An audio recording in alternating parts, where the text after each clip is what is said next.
예,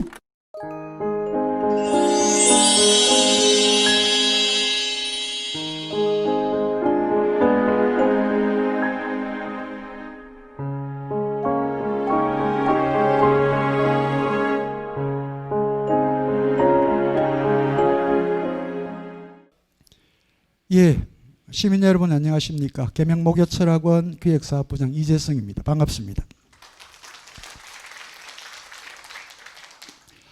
예, 오늘 848회 강연 행사 진행 전에 작은 세레모니를 갖도록 하겠습니다. 오늘 감사패를 전달하실 우리 목요철학원 백성인 원장님 앞으로 좀 나와주시고요. 그리고 오늘 감사패를 수령하실 진국록 선생님께서도 연단으로 잠깐 올라와 주시길 바랍니다.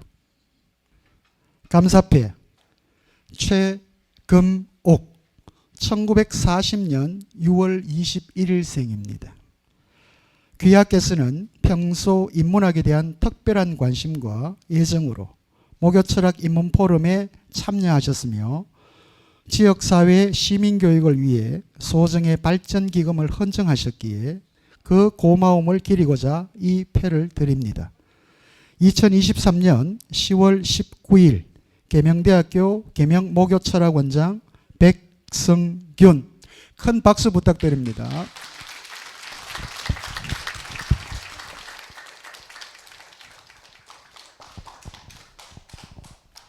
그냥 연단에서 우리 목요철학원 원장님 인사 말씀과 함께 한번 우리 시민들께 말씀 이재성 드리시죠. 교수님께서 너무 자세하게 말씀 다 주셨기 때문에 제가 다시 여기서 되풀이할 필요는 없는 것 같습니다.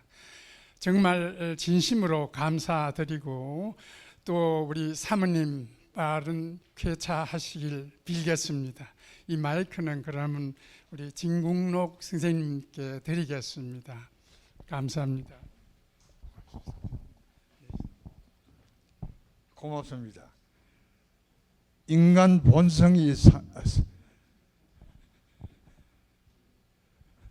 상실된 현 AI 시대에 인간의 참 정신 회복을 위해 열정을 쏟고 계신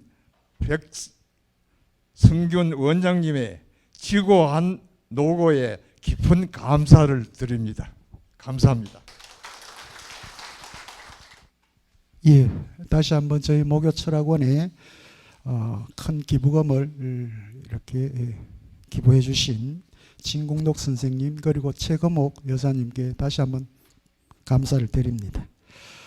예, 오늘 제848회 목요철학 인문포럼 주제는 인입니다. 인.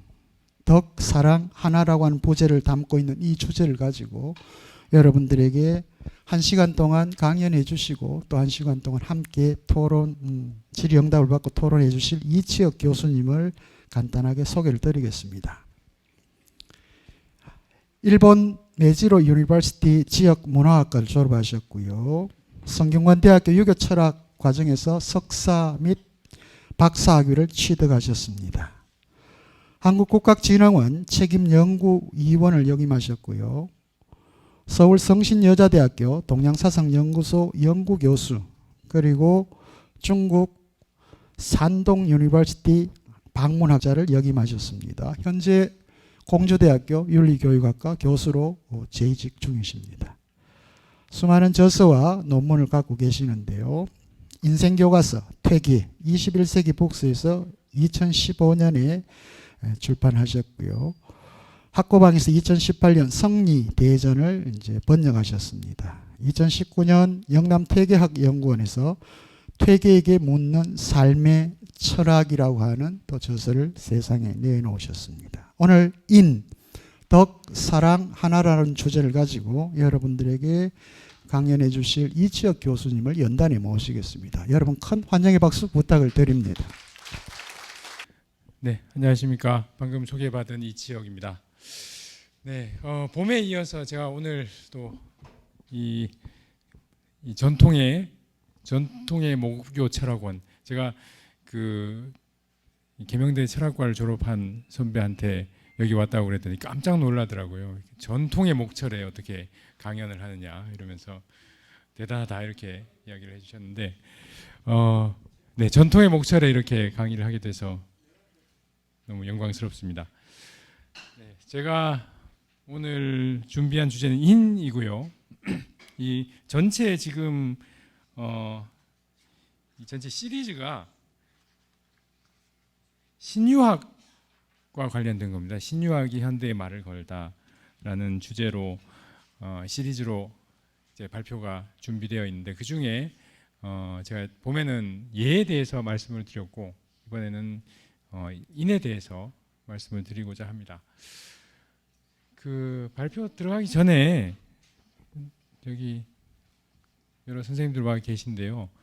한번 여쭤보고 싶은 게 있습니다. 선생님들 인하십니까? 나는 인한 사람이다라고 스스로 그 자부하실 수 있는 분 혹시 계시면 한번 손을 들어주시면. 예. 보통 이럴 때 손은 잘 안 듭니다. 왜 안 드냐면 손 들면 시키거든요. 그래서 예. 근데 저는 뭐 따로 시키지는 않을 테니까 한번 네, 나는 인한 사람이라고 자부할 수 있다라고 생각하시는 분 한번. 네, 너무 겸손하십니다. 이게 사실 겸손이지, 겸손해서 손을 안 드시는 거지 인하지 않을 수가 없습니다. 그래서 제가 오늘 1시간 남짓 되는 시간인데 이 시간 동안 저 발표를 듣고 나시면 아 그래 나는 대놓고 사회에 나가서 난 인한 사람이다 이렇게 손은 들지를 못하더라도 마음속으로는 아 이게 내가 인이 있어서 살 수 있구나라는 거를 이제 알게 되시면 저의 오늘 시간이 여러분께 누가 되는 시간은 아닐 것 같습니다. 네, 따로 PPT를 준비하지 않았고요. 좀 유연하게 말씀드리려고 그냥 원고를 보면서 말씀을 드리고자 합니다. 네, 그 인은 굉장히 우리하고 밀접합니다. 인이라는 거에 대해서 모르는 거기 또 이 단어를 들어보지 않은 그런 사람은 젊은 어린 학생들도 마찬가지로 없습니다. 네, 인은 굉장히 밀접하죠. 공자가 논어에서 가장 중시했던 개념이기 때문에 인에 대해서 인이라는 것이 생소하다 이런 분은 사실 없습니다. 네, 그래서 그리고 그 학계에서나 또 일반 분들도 인이 공자의 핵심 개념이다라는 것에 대해서는 다 동의를 하십니다. 그래서 어떤 분은 그 유가는 도가 불가 법가 이런 데하고 좀 다르게 이 사상의 핵심 개념을 가지고 이름을 지어놓지 않았다라는 걸 지적한 분이 계십니다. 그러니까 도가 그러면 도라는 핵심 개념, 법가는 법이라는 핵심 개념, 그다음에 불교는 그래도 그 안에 그 부처님의 이름 불이 들어가 있는데 유교는 전혀 아무 관계 없는 뭐 아무 관계는 없진 않지만 공자와 큰 관련이 없어 보이는 그런 이름이 지어져 있다. 만약에 유가를 사상의 핵심 개념을 가지고 이름을 지었다면 인가라고 하는 게 옳지 않겠느냐라고 주장하는 분이 계십니다. 그만큼 이제 인이라는 게 유교에서 중요한 개념이다라는 말이겠죠. 논어를 읽어 보셨겠지만 논어를 읽어 보면 공자는 인이 뭐다라고 정의를 하지 않습니다. 아까 이재성 교수님께서 말씀하셨듯이 인이 뭐다라고 정의하지 않습니다. 왜 그러냐? 왜 인이 뭐다 정의하지 않느냐? 뭐 여러 가지 이유가 있겠습니다만 뭐 두 가지로 볼 수 있습니다. 하나는 정의할 수 없는 정의하기가 좀 어려운 개념이다. 왜냐하면 그 사람 마음 안에 있는 덕목이기 때문에 이걸 한 가지로 정의를 해버리면 그 다른 것들은 그 안에서 밀려나게 됩니다. 그 개념 바깥에 이제 위치하게 되는 거죠. 그러니까 정의하는 것이 어렵고요. 또 하나는 뭐 비슷한 이유이지만 불필요한 공자 생각에는 조금 당시까지만 해도 그리 필요하지 않지 않았느냐 하는 생각을 했던 것 같습니다. 예를 들어서 이제 우리가 잘 알고 있듯이 공자는 그렇지 않습니다. 공자는 제자의 성향에 따라서 각각 다른 이제 가르침을 내려놓습니다. 그러니까 인류적인 가르침이 아니라 다른 가르침인데, 그 다른 가르침이라는 것은 두 가지 요소를 고려를 하게 되어 있습니다. 하나는 성향이고요, 제자의 그 개성입니다. 개성을 고려를 하고, 또 하나는 그 제자가 처해 있는 수준, 위치입니다.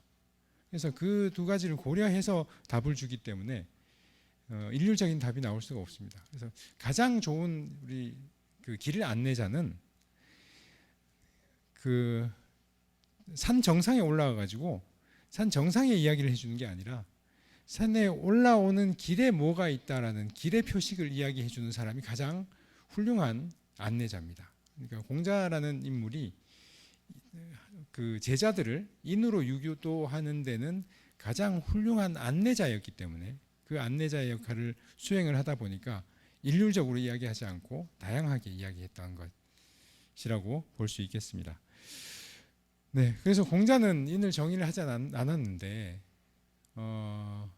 그 덕분에 이 후대에 이제 맹자 이후에 학자들이 다양하게 인에 대해서 고민하고 토론하고 또 말로 하고 글로 적어낼 수가 있었습니다. 그러한 내용들이 남아가지고 지금 맹자라는 문헌, 그리고 송대 신유학자들의 문헌에 남아 있는데, 그 문헌에 남아 있는 내용을 토대로 인이라는 것이 무엇인가라는 걸 제 나름대로 이제 고민을 해서 밝혀본 글이 바로 이 글입니다.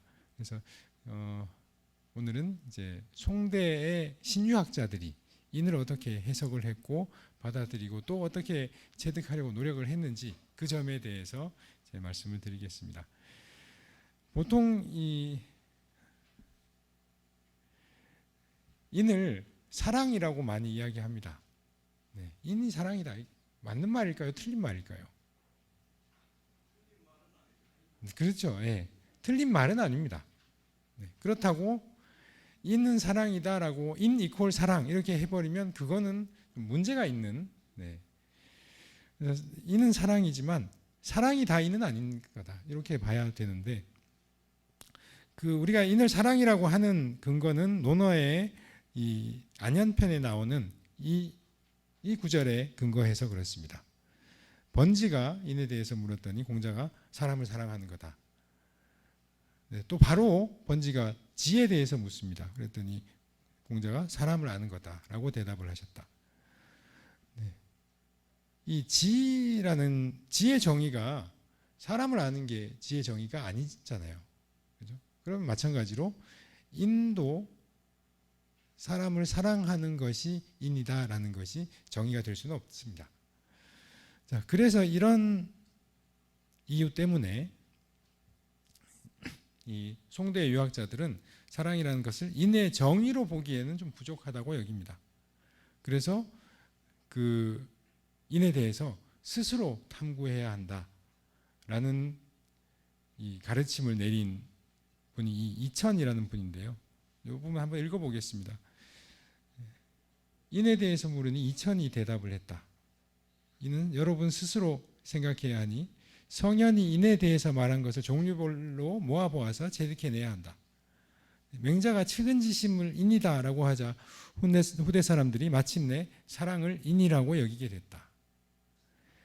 측은함은 진실로 사랑이지만 사랑은 본래 정이고 인은 본래 성이니 어찌 사랑을 온전히 인이라고 할 수 있겠는가?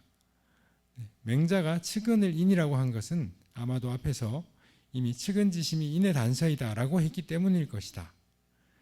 이미 인의 단서라고 하였으니 이를 바로 인이라고는 할 수 없는 것이다. 한유입니다. 한유가 널리 사랑함을 인이라, 박애를 인이라고 했었는데요. 이건 잘못 말한 거다. 이는 진실로 널리 사랑하는 것이지만 널리 사랑함을 바로 인이라고 해서는 안 된다. 널리 사랑하는 것, 인한 사람은 인을 체득한 정말 성인은 널리 사랑을 하겠지만 널리 사랑하는 그 행위를 가지고 인이라고 할 수는 없다라는 게 이 뒷부분의 말이고, 이런 이야기를 한 이유는 뭐냐 하면은 그 맹자에 보면 우리가 잘 아는 측은지심은 인의 단서이다 라는 말이 공손추 3장에 나옵니다. 네, 측은지심은 인지다냐. 근데 고자상 그 이제 마지막 부분이죠. 맹자의 뒷부분에 가면 곧바로 측은지심은 인이다. 측은지심은 인이고 수호지심 의이고 사양지심은 예이고 시비지심 지이다. 이렇게 곧바로 나옵니다. 네. 그래서 측은지심 이퀄 인이라고 받아들이게 되었는데 사실은 우리 언어 용법이 동양의 언어 용법이 그렇지 않습니까? 네. 이 분석적이지 않고 그냥 뭉뚱그려서 뭐 이게 좋은 게 좋은 거지 뭐 이런 방식으로 사용하는 경우가 많습니다. 그런 것처럼 측은지심이 인이다라는 말은 측은지심 이퀄 인이라는 말이 아니라 측은지심은 인의 단서이다라는 말을 좀 축약형으로 사용한 걸로 받아들여야 합니다. 네. 그래서 이걸 이 측은지심이라는 그 일종의 드러난 형태의 어떤 감정 그걸 곧장 인이라고 할 수 없다고 이제 성리학자들은 그렇게 주장을 하면서 그러면 인을 어떻게 받아들이냐? 인은 드러난 어떤 사랑의 감정이 아니라 그걸 드러나게 하는 원리 곧 이제 사람의 본성이다라고 이야기를 합니다. 어떠십니까? 여러분은 이 인이라는 걸 마음속에서 한번 찾아보신 적은 있으실 것 같아요. 찾아보려고 노력하신 적이 분명히 있으니까 이 자리에 계실 것 같은데 어떠십니까? 마음속에서 인을 한번 찾았습니까? 혹시 찾으신 분? 예. 아, 네. 이게 이렇게 되면 닭이 먼저나 알이 먼저냐 이 순환 논리에 빠지게 되는데 이제 맹자의 논리 한번 따라 보겠습니다. 맹자가 이제 측은지심을 이야기했으니까 측은지심을 가지고 우리가 인이라는 걸 찾아보면 네. 측은지심은 다 느끼시죠. 측은지심이 있다는 거는 네. 상황에 따라서 분명히 느끼십니다. 근데 인이 뭐다라는 건 못 찾지 않습니까? 네. 근데 맹자의 이 공손추 상 6장의 말은 인이 그러니까 우리가 측은지심은 있는데 그럼 측은지심이 어디서 나오느냐는 거죠. 측은지심이 나오려면 측은지심에 씨앗이 있어야 되잖아요. 우리 싹이 틀려면 분명히 땅 밑에 씨앗이 있어야 되듯이 측은지심이 나오려면 측은지심이 나올 수 있는 어떤 마음의 원리가 있어야 됩니다. 그 원리를 인이라고 하겠다라고 한 거죠. 그러니까 그 인이라는 거는 보이지 않습니다. 인 자체는 보이지 않고 어떻게 알 수 있습니까? 측은지심이 드니까 알 수 있는 거죠. 측은지심이 드는 그 상황에 그러니 내가 측은지심이 있구나라는 걸 알 수 있다. 마찬가지로 인의 예시가 다 그런데요. 의도 그렇습니다. 여러분 의라는 게 마음속에서 그러니까 정의감 이런 걸로 나타날 때가 있는데 그건 정의감이죠. 그렇죠? 근데 의라는 거는 마음속에서 혹시 찾아보신 적 있습니까? 이게 의다라는 걸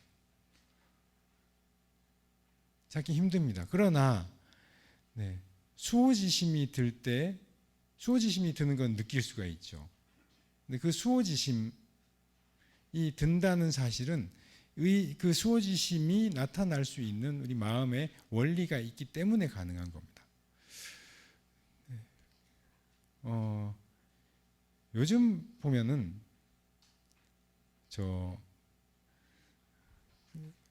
그런 일들 있습니다. 네, 가게 하시는 사장님들 중에요. 남을 돕는 사람들이 있어요. 이렇게 애들이 와가지고 돈이 없어가지고 어떤 짜장면 집에 둘이 와가지고 밥을 먹는데 한 그릇만 시켜요. 황금맛이 가만히 눈치를 보니까 한 애가 돈이 없는 눈치예요. 그렇다면 어떻게 하시겠습니까, 여러분? 네. 우리 마음에 인과 의가 있는 사람이라면 한 그릇 공짜로 주겠죠. 그죠? 공짜로 줬다는 그 사실, 네. 그 이야기가 얼마 전에 이제 신문에 나옵니다. 근데 그거 보면은 그럼 마음 좀 따뜻해지지 않으십니까? 네. 그럴 때 한국 사람들이 뭘 하냐면 요즘 보니까 그런 기사를 보고 나서 그 가게를 찾아갑니다. 찾아가서 뭘 하죠? 네, 매상 올려주죠. 그거를 요즘 말로 돈줄을 낸다고 합니다. 네, 혼줄을 내는 게 아니고 돈줄을 내는. 그 돈줄 내는 걸 왜 할까요? 돈줄 내는 일을 왜 하겠습니까? 네, 네. 굉장히 당연한 이야기인데 마음 안에 있는 우리의 의가 동했기 때문인 거죠. 네, 그게 이제 그런 방식으로 드러나오는 겁니다. 정의로운 일들, 옳은 일들에 대해서 옳은 일을 하기도 하고 또 옳은 일들을 우리가 옳게 생각하고 또 그 옳은 일을 한 사람을 칭찬을 하고 이런 모든 것들이 우리 마음 안에 있는 의라는 씨앗이 동해서 그렇게 된 거죠. 이제 맹자의 논리에 따르면 그렇습니다. 마찬가지로 인도 우리 안에 있는 씨앗이 동해서 그렇게 된 거다라고 이제 주자학자들이 이야기를 합니다. 자, 네, 이어가겠습니다. 그 주자는 이 인이라는 게 드러난 어떤 행위, 감정 이런 것들이 아니라 우리 본성이라는 사실을 받아들여 가지고 그걸 이렇게 정의를 합니다. 마음의 덕이고 사랑의 이치다. 심지덕 애지리라고 정의를 하죠. 자, 그 마음의 덕이라는 건 뭐냐 하면 비유하자면 물이 뭔가 어떤 사물을 적시는 것, 그게 물의 덕이고 젖어 있는 걸 마르게 하는 것 혹은 태우는 것, 이게 불의 덕이라고 하는 것과 같다. 그러면 그 물이 하는 일, 물은 적시는 거고 불은 이제 마르게 하는 거죠. 그게 사실 다른 말하면 물의 능력이고 불의 능력입니다. 그래서 이 마음의 덕이라고 할 때는 이걸 일종의 능력 혹은 그렇게 할 수 있는 힘이라고 해석이 가능합니다. 사랑의 이치라는 것은 나무의 뿌리 물의 원천이라고 하는 것과 같다. 요거는 제가 방금 말씀드린 그겁니다. 같은 겁니다. 사랑의 이치, 우리가 어떤 상황에 측은지심이 드러나고 뭔가를 사랑하는 마음이 드러나는데 그 마음 안에는 그 마음이 드러나는 이유는 내 안에 인이라는 원리가 있기 때문이다 라는 그런 의미로 이제 주자는 해석을 하는 거죠. 자, 그게 이제 사람의 어떤 가장 특징적이고 핵심적인 능력이라고 보는 겁니다. 이분들은 사람의 여러 가지 특징들이 있죠. 물도 여러 가지 능력들이 있습니다. 물은 적시기만 한 게 아니라 그 안에 이제 생명을 품기도 하고요. 그 위에 뭔가를 이렇게 띄우기도 하고 불을 끄기도 하고 여러 가지 능력이 있지만 그 중에 적시는 걸 가장 핵심적인 능력이라고 봤듯이 사람의 능력도 여러 가지 능력이 있지만 사람의 가장 사람다운 능력은 사랑, 이제 사랑을 할 수 있는 그 힘, 그걸 사람의 가장 사람다운 능력이라고 보는 게 이 주자입니다. 이거는 인간이 고유하게 가지고 있는 거죠. 그래서 이게 성리학에서는 성증리, 내면에 이 사랑의 이치가 있기 때문에 우러나온 것이 사랑하지 않음이 없는 것, 그런 것과 같고, 마음은 씨앗과 같은 거라서 이제 쌍을 씌어내는 성, 이것이 바로 인이다, 이렇게 이야기를 하고 있습니다. 자, 뭐 이 정도 여기는 이 정도 이야기하면 될 것 같은데 실제로 여러분들이 더 잘 아실 것 같습니다. 씨앗을 가지고요, 실제 열매의 씨앗을 가지고 인이라고 합니다. 그래서 복숭아 씨를 도인이라고 하고 그 살구씨앗을 행인이라고 하는 것처럼 그런 의미가 들어있기 때문에 이 씨앗이라는 용어에 인이라는 용어를 쓰게 된 것이죠. 자, 제가 이런 이야기를 한번 해봤는데요. 그러니까 사람이 사랑을 하는 건 굉장히 자연스러운 겁니다. 자연스러운 마음이 우러나 있는 건데, 이제 정말로 자연스럽게 우러납니다. 한 가지 제가 자주 두는 비유가 있는데, 우리 안에 인이 있다는 걸 가장 잘 확인할 수 있는 이제 사건이 뭐 여러 가지가 있지만 그 중에 하나가 제가 직접 겪었던 일입니다. 학교 연구실 앞에 복도 앞에 이렇게 창문으로 되어 있습니다. 그러면 요즘 창문이 굉장히 깨끗하기 때문에 창문에 부딪혀 죽는 새들도 많고요. 창문을 열어놓으면 새가 들어옵니다. 네, 건물 안에 새가 들어와서 근데 들어오긴 들어왔는데 그래서 새가 좀 이제 지능이 약하다고 그런지 모르겠는데 나갈 줄을 모릅니다. 그래서 그 안에 복도에 날아다니죠. 날아다니다 어디 가만히 앉아 있는데 그 사진을 제가 뭐 찍은 적도 있습니다만, 자, 그런 상황에 여러분은 어떤 마음이 드시겠습니까? 어떻게 행동하실까요? 네. 창문 여시겠죠, 그죠? 네, 거의 100% 창문. 혹시 오늘 술안주 참새구이다 이런 생각하신 분은 아마 안 계실 겁니다. 그게 만약에 우리가 조선 시대라면 몰라도요. 지금은 그런 시대가 아니죠. 우리가 참새를 직접 구워서 먹는 그런 시대는 지났습니다. 그래서 보통 창문을 열어서 나가게 해주는 게 이제 보통 대부분의 분들이 하시는 마음이고 또 행위인데 왜 그렇게 하십니까? 혹시 물어보면 왜 창문을 열까요? 라고 물어보면 아마 아무 생각 안 하셨을 겁니다. 어떤 생각을 가지고 그걸 문 여신 게 아닐 거예요. 네, 실제로 제가 목격했습니다. 어떤 학생 하나가 열심히 창문을 열고 다니는 걸 목격을 했고요. 저도 그 새를 한쪽으로 몰아가지고 창문을 열어서 내보냈습니다. 근데 왜 이렇게 할까? 네. 그죠? 이 새가 살기를 원하는 거죠. 네. 어떤 그 원리가 잘은 모르겠지만 실제로 하나하나 우리가 분석할 이유도 없고 분석할 방법도 없습니다. 그러나 우리 마음 안에서 뭔가가 움직여가지고 이 새를 살게 해야 되겠다라는 무의식이 작동을 한 겁니다. 네. 그래서 문을 여는 거지 모른 척 하면 그만이잖아요. 그런데도 연다라는 거는 바로 그 마음 안에서 뭔가가 움직였습니다. 그 움직임 무언가, 그게 뭐냐?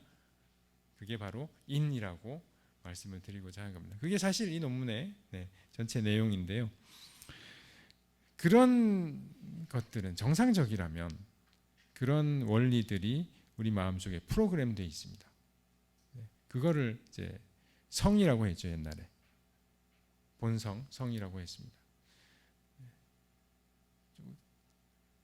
다 돌이켜보면 지금 이렇게 제가 말씀드린 아까 말씀드린 어떤 그 의로운 사람들을 보고 우리가 감동받고 또 그 사람들을 뭐 도와주거나 혹은 돈줄이라도 또 내겠다는 그런 마음이 드는 원리는 일종의 우리 마음의 프로그램이죠.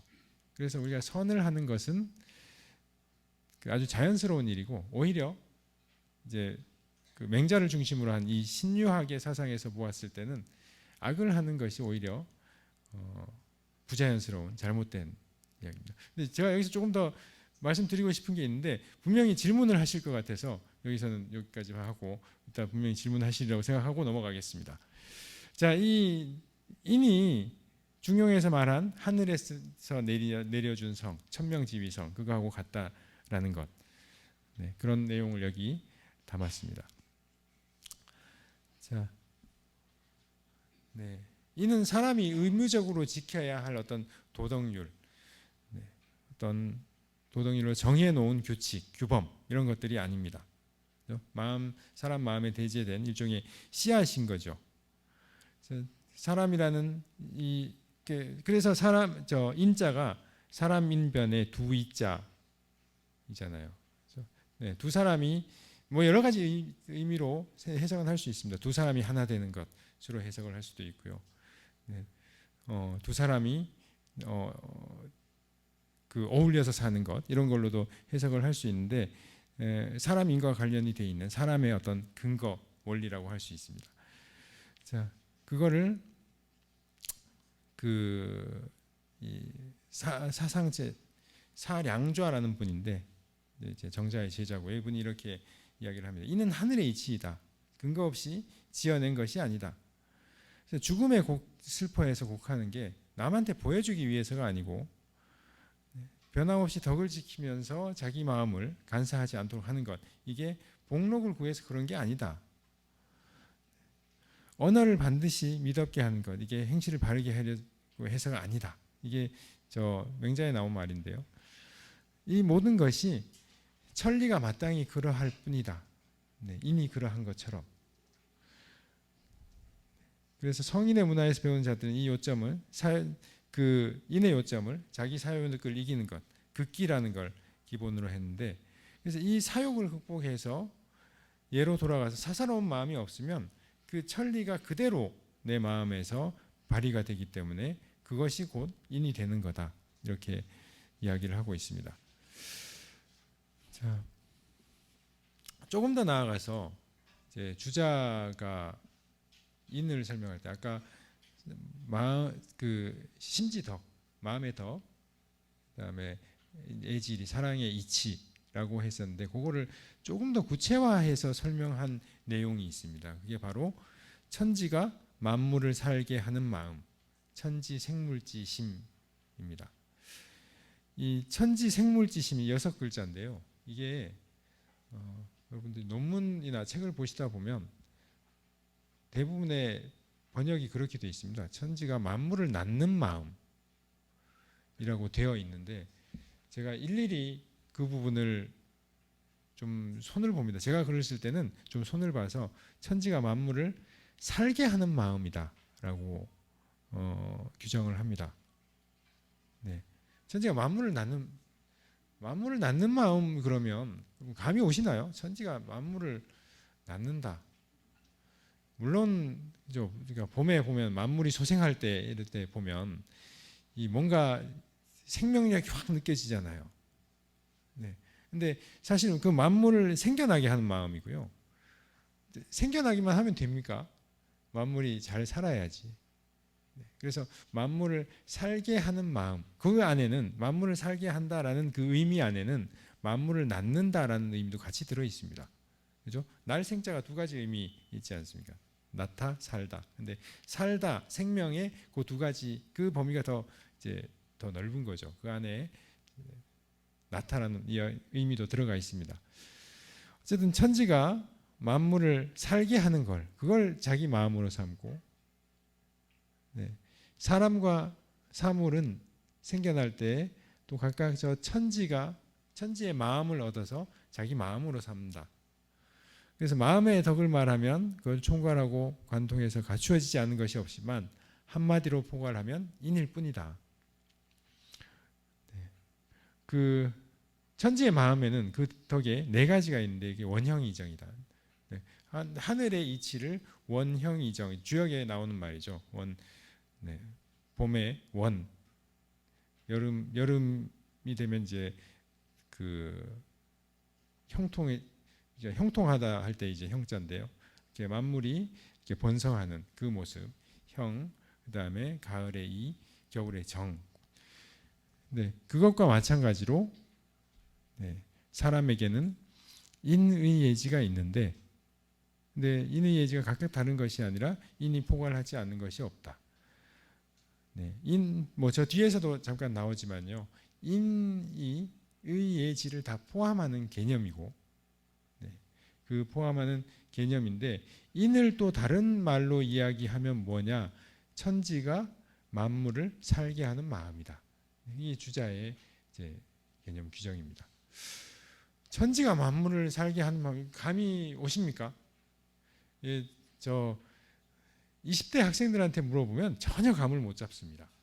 네, 아마 여러 선생님들은 조금 이해가 그냥 설명을 하라 그러면 설명이 힘들지는 몰라도 감은 오시죠. 네, 이제 봄, 여름, 가을, 겨울을 많이 겪으셨잖아요. 수십 년을 이제 겪으시고 네, 매년 이제 계절의 변화를 겪다 보면 이제 봄 되면 저절로 어떤 감흥이 이렇게 일어나시고 이게 있잖아요. 자, 네, 현대인들은 또 젊을수록 이 천지의 마음, 왜냐하면 또 자연을 더 접하지 못하고 살고 도시 생활을 하기 때문에 더 그럴 수 있습니다. 근데 우리가 지금 이제 가을 되면 조금 이제 낙엽이 지고 하지만 봄에서 이제 초여름 들어가서 이제 한참 여름이 번성할 때 그때 그 초목이 아주 쫙 번성한 어떤 평야나 혹은 그 나무 잎이 꽉 들어찬 그 산을 보면은 거기에 얼마나 강한 생명력이 그 안에서 꿈틀대고 있는지 그 느끼신 적 많으시죠? 네, 그 마음입니다. 근데 사실 그죠? 거기 그 안에 어떤 생명들이 가득하잖아요. 정말 자연의 힘을 받아서 그 생명을 유지하고 사는데 그 마음이 우리에게 들어와 있는 게 이 인이라는 거죠. 또 따지고 보면 아까 새 한 마리를 살려주고 싶은 마음이 있었고요. 지나가다가 꽃 하나를 보면 꽃이 보면 이쁘잖아요. 근데 꽃이 꺾여 있는 걸 보면 어떻습니까? 네, 꽃은 좋은데 꽃이 꺾여 있는 꽃을 봤다. 그 꺾여 있는 꽃에 대해서 뭔가 측은지심, 약간의 여러분의 마음도 거기에 공명해서 조금씩 우울까지는 아니더라도 뭔가 좀 안타까움을 느끼는 그런 것들, 그런 상황들을 보면 인이라는 거는 뭔가를 살리려는 마음이다. 그래서 잘 살지 못하고 이제 고통을 받는 걸 보면 거기에 대한 측은지심이 나올 수밖에 없다라는 거는 그 근거가 어디 있느냐 하면 그 그거를 이제 설명을 한 게 주자의 이 천지가 만물을 살게 하는 마음, 천지 생물지심이다. 이렇게 보여집니다. 그 마음을 가지고 있기 때문에 그 고통받고 있는 생명을 안타까워할 줄 알고 살게 하고 싶은 그런 우리가 마음을 갖고 행위를 할 수 있는 거죠. 네. 인한 사람이 산을 좋아한다. 인자여수라는 말이 있지 않습니까? 논어에 보면요. 인자여수, 죄송합니다. 반대입니다. 인자요산, 지자여수. 인자는 산을 좋아하고 지자는 물을 좋아한다. 왜 산을 좋아할까? 왜 인자는 산을 좋아하고 지자는 물을 좋아할까? 한 번쯤 생각해 보신 적이 있으실 것 같은데 왜 그럴까요? 네, 모릅니다. 그거는 공자가 그렇게만 달랑 이야기해 놓은 걸 어떻게 알겠습니까? 그건 공자만 알 수 있는 겁니다. 그래서 모르는데 여러 가지 유추할 수밖에 없습니다. 근데 그 유추 중에 하나가 산은 정말 상상할 수 없는 만큼 다양한 생명들이 그 안에서 이제 엉켜서 살고 있는 거죠. 근데 물에도 마찬가지입니다. 물에도 생명들이 살고 있지만 물에는 사람이 못 들어갑니다. 네. 혹시 물의 다양한 생명들을 확인하고 싶어서 아무 장비 없이 들어가시면 자신의 생명을 잃게 됩니다. 네. 그 자신의 생명을 희생해서 그 물에 사는 생명들한테 기부하게 되는 그런 결과가 있기 때문에 그러시면 안 되고요. 근데 산에는 우리가 들어갈 수 있는 거죠. 자, 그래서 이 산의 모습에서 그래서 인자가 산을 좋아하고 산에 직접 갈 수 있으니까 거기서 또 생명성을 느끼고 교감하고 이런 걸 할 수 있지 않았을까. 주무숙은 송나라 때 염계 주도원이 선생입니다. 그래서 이 구절을 굉장히 저는 좋아하는데요. 창문 앞에, 창문에 보이는 앞에 뜰이게 있죠. 그 뜰 앞에 잡초를 뽑지 않았다. 그 이유를 물었더니 얘가 살고자 하는 뜻이 나와 같다. 그래서 저도 집에 풀을 안 뽑습니다. 네. 좀 사실 심층적인 이유는 다릅니다. 저 염계 선생은 정말 인이 넘쳐서 그러신 거고 저는 게을러서 그렇습니다. 북송대 정명도, 명도 정호 선생, 이분은 병아리를 보면 여기서도 인을 느낄 수 있다. 실제로 느꼈겠죠. 병아리를 보면서 그 생명성이 약동하는 것을 보면서 인이라는 걸 느꼈을 겁니다. 자, 근데 이 천지 사이에는 생명, 그러니까 삶의 현상뿐만 아니라 죽음이라는 현상도 같이 있는 거죠. 근데 왜 죽음은 이야기하지 않고 다 생을 이야기할까? 라는 걸 이제 가만히 생각을 해보면 생과 사는 같은 겁니다. 그러니까 사가 없이는, 죽음이 없이는 생이 있을 수가 없습니다. 분명히 누군가가 죽어야 사는 거죠. 만약에 지금까지 이 지구상에 있었던 생물들, 생겨난 생물이 죽지 않았다라고 한다면 그건 뭔 말이냐 하면 우리가 있을 수 없다는 겁니다. 그 이후에 태어나는 생명 존재들은 존재가 불가능하다는 거죠. 어쩌면 다 같이 죽을지도 모릅니다. 그래서 생과 사라는 것, 죽음이라는 사람이 있지만 그러나 이 성리학자들은 그 안에서 죽음이라는 데 집중하기보다는 그 죽음을 통해서 생을 얻고 생을 영위하는 그 지점에 초점을 맞췄던 것이 아닌가. 그래서 우리 산에 들어가 보면 여러 가지 있습니다. 뭐 이제 낙엽 떨어질 테고요. 떨어져 가지고 밑에 그 부식토는 그거 뭐 다 어떤 사체들이잖아요. 어떻게 보면. 그죠? 생명을 잃은 나뭇잎과 생명을 잃은 동식물들의 부식토잖아요. 그런 것들, 이제 각종 동물의 사체들도 있고 벌레도 있고 하는데 그 자리가 바로 이제 생이 시작되는 지점이다라는 걸 그 강조하고 싶었던 것으로 보입니다. 자, 네, 이 부분은 좀 넘어가겠습니다. 시간상. 네. 생으로서 인의 의미를 명시했던 이제 옛날 유학자들의 말을 몇 가지 더 소개하겠습니다. 천지의 큰 덕을 생이라고 한다. 이제 살게 하는 거죠. 천지가 살게 하는데 천지가 밀접하게 교류해서 만물이 두텁게 엉긴다. 네, 천지의 모든 생물들이 어떤 방식인지는 모르겠지만 서로 어떤 교감을 통해서 만물이 엉기고 생겨나는 겁니다. 네, 생겨난 그대로를 성이라고 한다. 이런 데에서 삶의 의지를, 생의 의지를 가장 잘 볼 수 있으니 이게 원은 선의 으뜸이라는 것이며 이게 이른바 인이다. 네, 마음이란 무엇인가? 인이 이것이다. 인은 무엇인가? 산 것이 인이며 죽은 것이 불인이다. 지금 사람의 몸이 마비되어 아프고 가려움을 모르는 것을 불인이라고 한다. 요즘 잘 안 쓰는 말인데 이 불인하다라는 말. 그래서 내가 팔 한쪽이 마비가 되어서 못 쓴다. 요즘은 이제 그걸 장애라고 하지만 옛날에 장애라는 용어를 쓰지 않고 그냥 불인이라고 용어를 많이 썼던 걸 옛날에는 좀 들었었는데 지금은 잘 쓰지 않죠. 생명이 없는 것, 그러니까 생명이 인이기 때문에 생명이 없는 것, 그 생명의 반대말이 이제 불인이고요. 그래서 인이라는 것은 사람과 만물의 생의 원리 또 근거가 될 수 있습니다. 그래서 이런 그 모든 존재를 생으로 인도하는 이 마음, 이게 있기 때문에 우리 생명들이 다 존재를 하고 또 만물이 어울려서 좋아할 수 있는, 놓을 수 있는 거죠.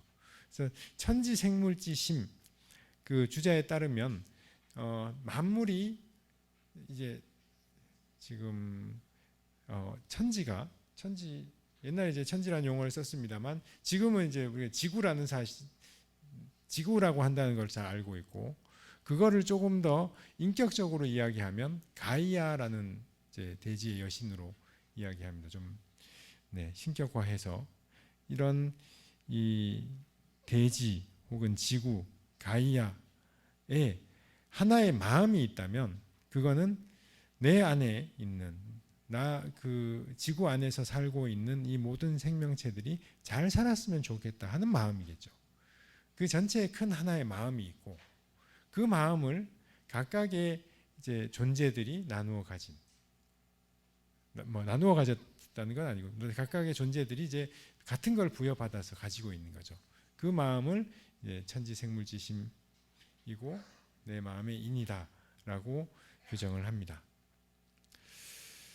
자, 그러면 이 천지생물지심으로서의 인이 우리에게 어떻게 작용을 할까?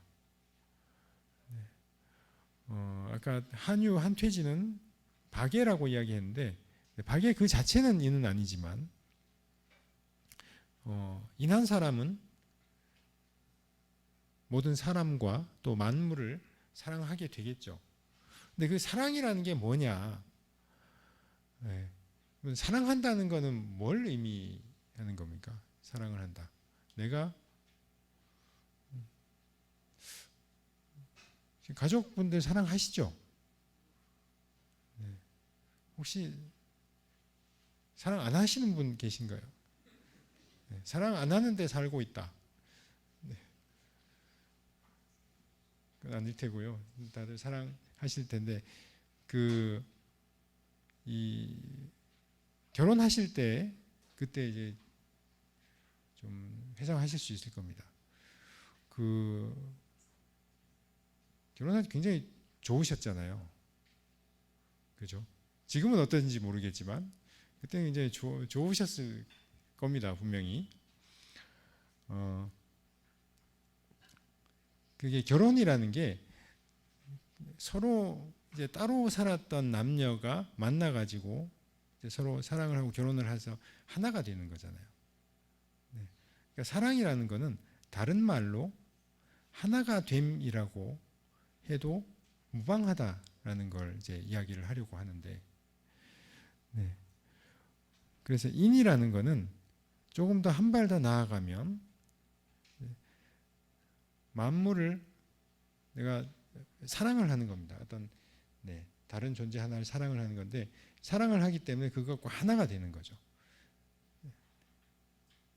서로 떨어진 개별적으로 떨어진 다른 존재가 아니라 저도 하나됨을 느끼는 것, 그게 인이다 라는 걸 이제 성리학자들은 어떻게 이야기를 했냐면 천지의 마음이 이렇게 작용한다고 이야기를 했습니다. 그 중에 하나가 그 하늘을 아버지라고 하고 땅을 어머니라고 한다. 나는 매우 자그마한 몸으로 그 안에 살고 있다. 그래서 이 천지를 가득 채운 그 기가 내 몸이 된 거고 천지를 이끌어가는 이 원리가 내 본성이 된다. 그래서 그랬기 때문에 사람들은 나와 한 핏줄이고 나의 그 원문은 이제 동포라고 되어 있습니다. 나와 동포 같은 이제 동포라는 말이 지금에 말하는 그 동포 같은 민족을 의미하는 게 아니라 같은 실질적으로 같은 배에서 나온 사람들을 의미합니다. 사람들 다 나의 같은 배에서 나왔다. 그리고 만물은 나와 더불어 살아가는 이런 존재들이다라는 건데 하늘이 아버지고 땅이 어머니이기 때문에 우리 다 넓게 보면 하늘을 아버지로 삼고 땅을 어머니로 삼은 천지의 자녀인 거잖아요. 그런 의미에서 이제 인류가 다 하나가 될 수 있다라는 겁니다.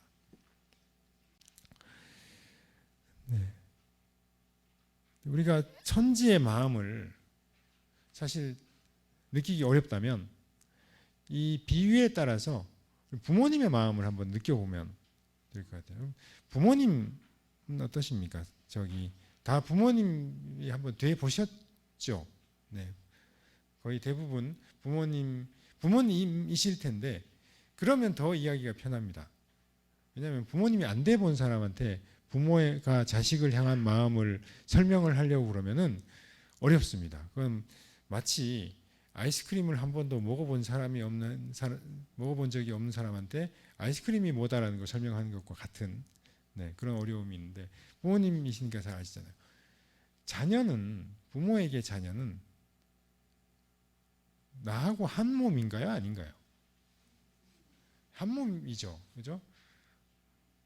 근데 다로 떨어져 있지만, 그죠? 분명히 한 몸이라고 하는 이 의미를 부정하지 않으시죠. 그 마음입니다. 인이라는 것은 그 마음인 거죠. 부모가 자녀를 대하는, 부모가 자녀에게 느끼는 그 마음을 그대로 다른 사람에게 적용할 수 있다면 그게 더 외연이 넓은 인이 될 수 있는 겁니다. 이게 제가 어디 문헌에서 확인한 건 아닌데요.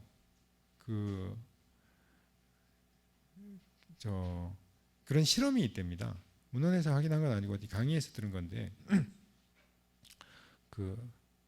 침팬지 실험이 있어요. 엄마 침팬지하고 아기 침팬지하고 한 우리에 가둬놓고요. 그 우리의 밑에 이제 불을 떼 가지고 뜨겁게 만들어요. 그러니까 앉아있기 견디기 힘들 정도로 불을 떼면 엄마 침팬지는 어떻게 할까요? 아기를 안죠. 안습니다. 자기가 아기를 안고 아기를 보호를 합니다. 근데 아빠 침팬지하고 아기 침팬지하고 똑같은 상황에 처해 놓습니다. 그럼 아빠 침팬지는 어떻게 할까요? 네? 지금 밖으로 못 나가니까. 아기를 깔고 앉는답니다. 그래서 만약에 제가 지금 이 이야기에 공감을 못 하셨다면 그거는 아버님일 가능성이 높습니다. 어머님 확실하게 느끼시죠? 내 자녀는 이거는 내 몸보다 소중한 내 몸인 겁니다. 그죠? 근데 아버지는 그렇지 않다라고 이야기를 하는데요. 그렇다고 하더라도 아버지가 뭐 내 자녀를 그러면 남처럼 생각한다? 그건 아니죠. 아니고, 그리고 너무 실망하실 건 없는 게, 어머니의 사랑은 장단점이 있습니다. 어머니, 아버지가 다 각각. 어머니는 내 몸처럼 사랑하는 그거를 누구한테만 가능하냐? 자기 자녀에게만 가능합니다. 자기 배에서 나온 자녀에게만 그게 가능하지, 다른 자녀가 되면 그렇지 않아요. 그죠? 완전히 달라지는데, 아버지들은 내 자녀에 대한 마음이 그거보다는 좀 덜하다고 하더라도 다른 자녀에 대해서, 다른 자녀와 내 자녀의 차별은 좀 덜합니다. 그러니까 예수님이나 부처님이나 뭐 이런 분들이 온 세상 사람들을 다 사랑할 수 있는 것은 그런 이유 때문인 거죠. 자, 지금 이야기를 하다가, 인의 이야기를 하다가, 사실 그 어머니의 마음, 요게 궁극의 인인데, 그게 모든 사람에게 다 라이트가, 스포트라이트가, 그러니까 자기 자녀에게만 비치는 요게 아니라 넓게 비출 수 있다면 그게 실질적인 인이 되는데, 그렇다면 사랑이라는 거는 부모가 자녀를 사랑하듯이 하나가 된다는 거잖아요. 남이 아니라는 거잖아요. 그래서 천지와 만물로 하나가 될 수 있는 겁니다. 그래서 정명도라는 정의천의 형님인데, 이분이 만물일체라는 걸 이야기하는데, 인한 사람은 천지 만물을 한 몸으로 삼는다. 내가 아닌 것이 없다. 만일 모두가 나라면 어느 것인들 지긋하지 않겠는가? 그러니까 모두를 마치 어머니가 자녀를 사랑하듯 나라고 여기고 사는, 이게 이제 궁극적인 인이라고 할 수 있겠습니다. 근데 이 정도는 좀 한테 그냥 소개만 드리는 거고요. 이 정도 해야 인이다라고 이야기하는 건 아닙니다. 그래서 왜 그러냐 하면, 이제 여기는 이제 여러분한테 과연 아마 지금도 의심을 하실 분이 계실 거예요. 이게 만물이 일체라는 게 말이 되느냐? 만물일체라는 말이 말이 되느냐? 몸 다 다르잖아요. 다 객체 다 떨어져 있잖아요. 서로 서로. 그죠? 그러면 만물일체라는 말은 낭설이 아니냐 이렇게 말씀하실 수 있는데 만물일체는 제 주장이 아닙니다. 네, 경전에 다 있는 내용이지. 만물일체 그러면 어떻게 이해할 수 있을까? 여기에 대해서 뭐 설명을 하진 않았지만 이분 왜 설명을 하지 않냐 하면 이분들은 그걸 실제로 그 노력을 했고 그 만물일체가 뭐인지 체득을 하셨겠죠.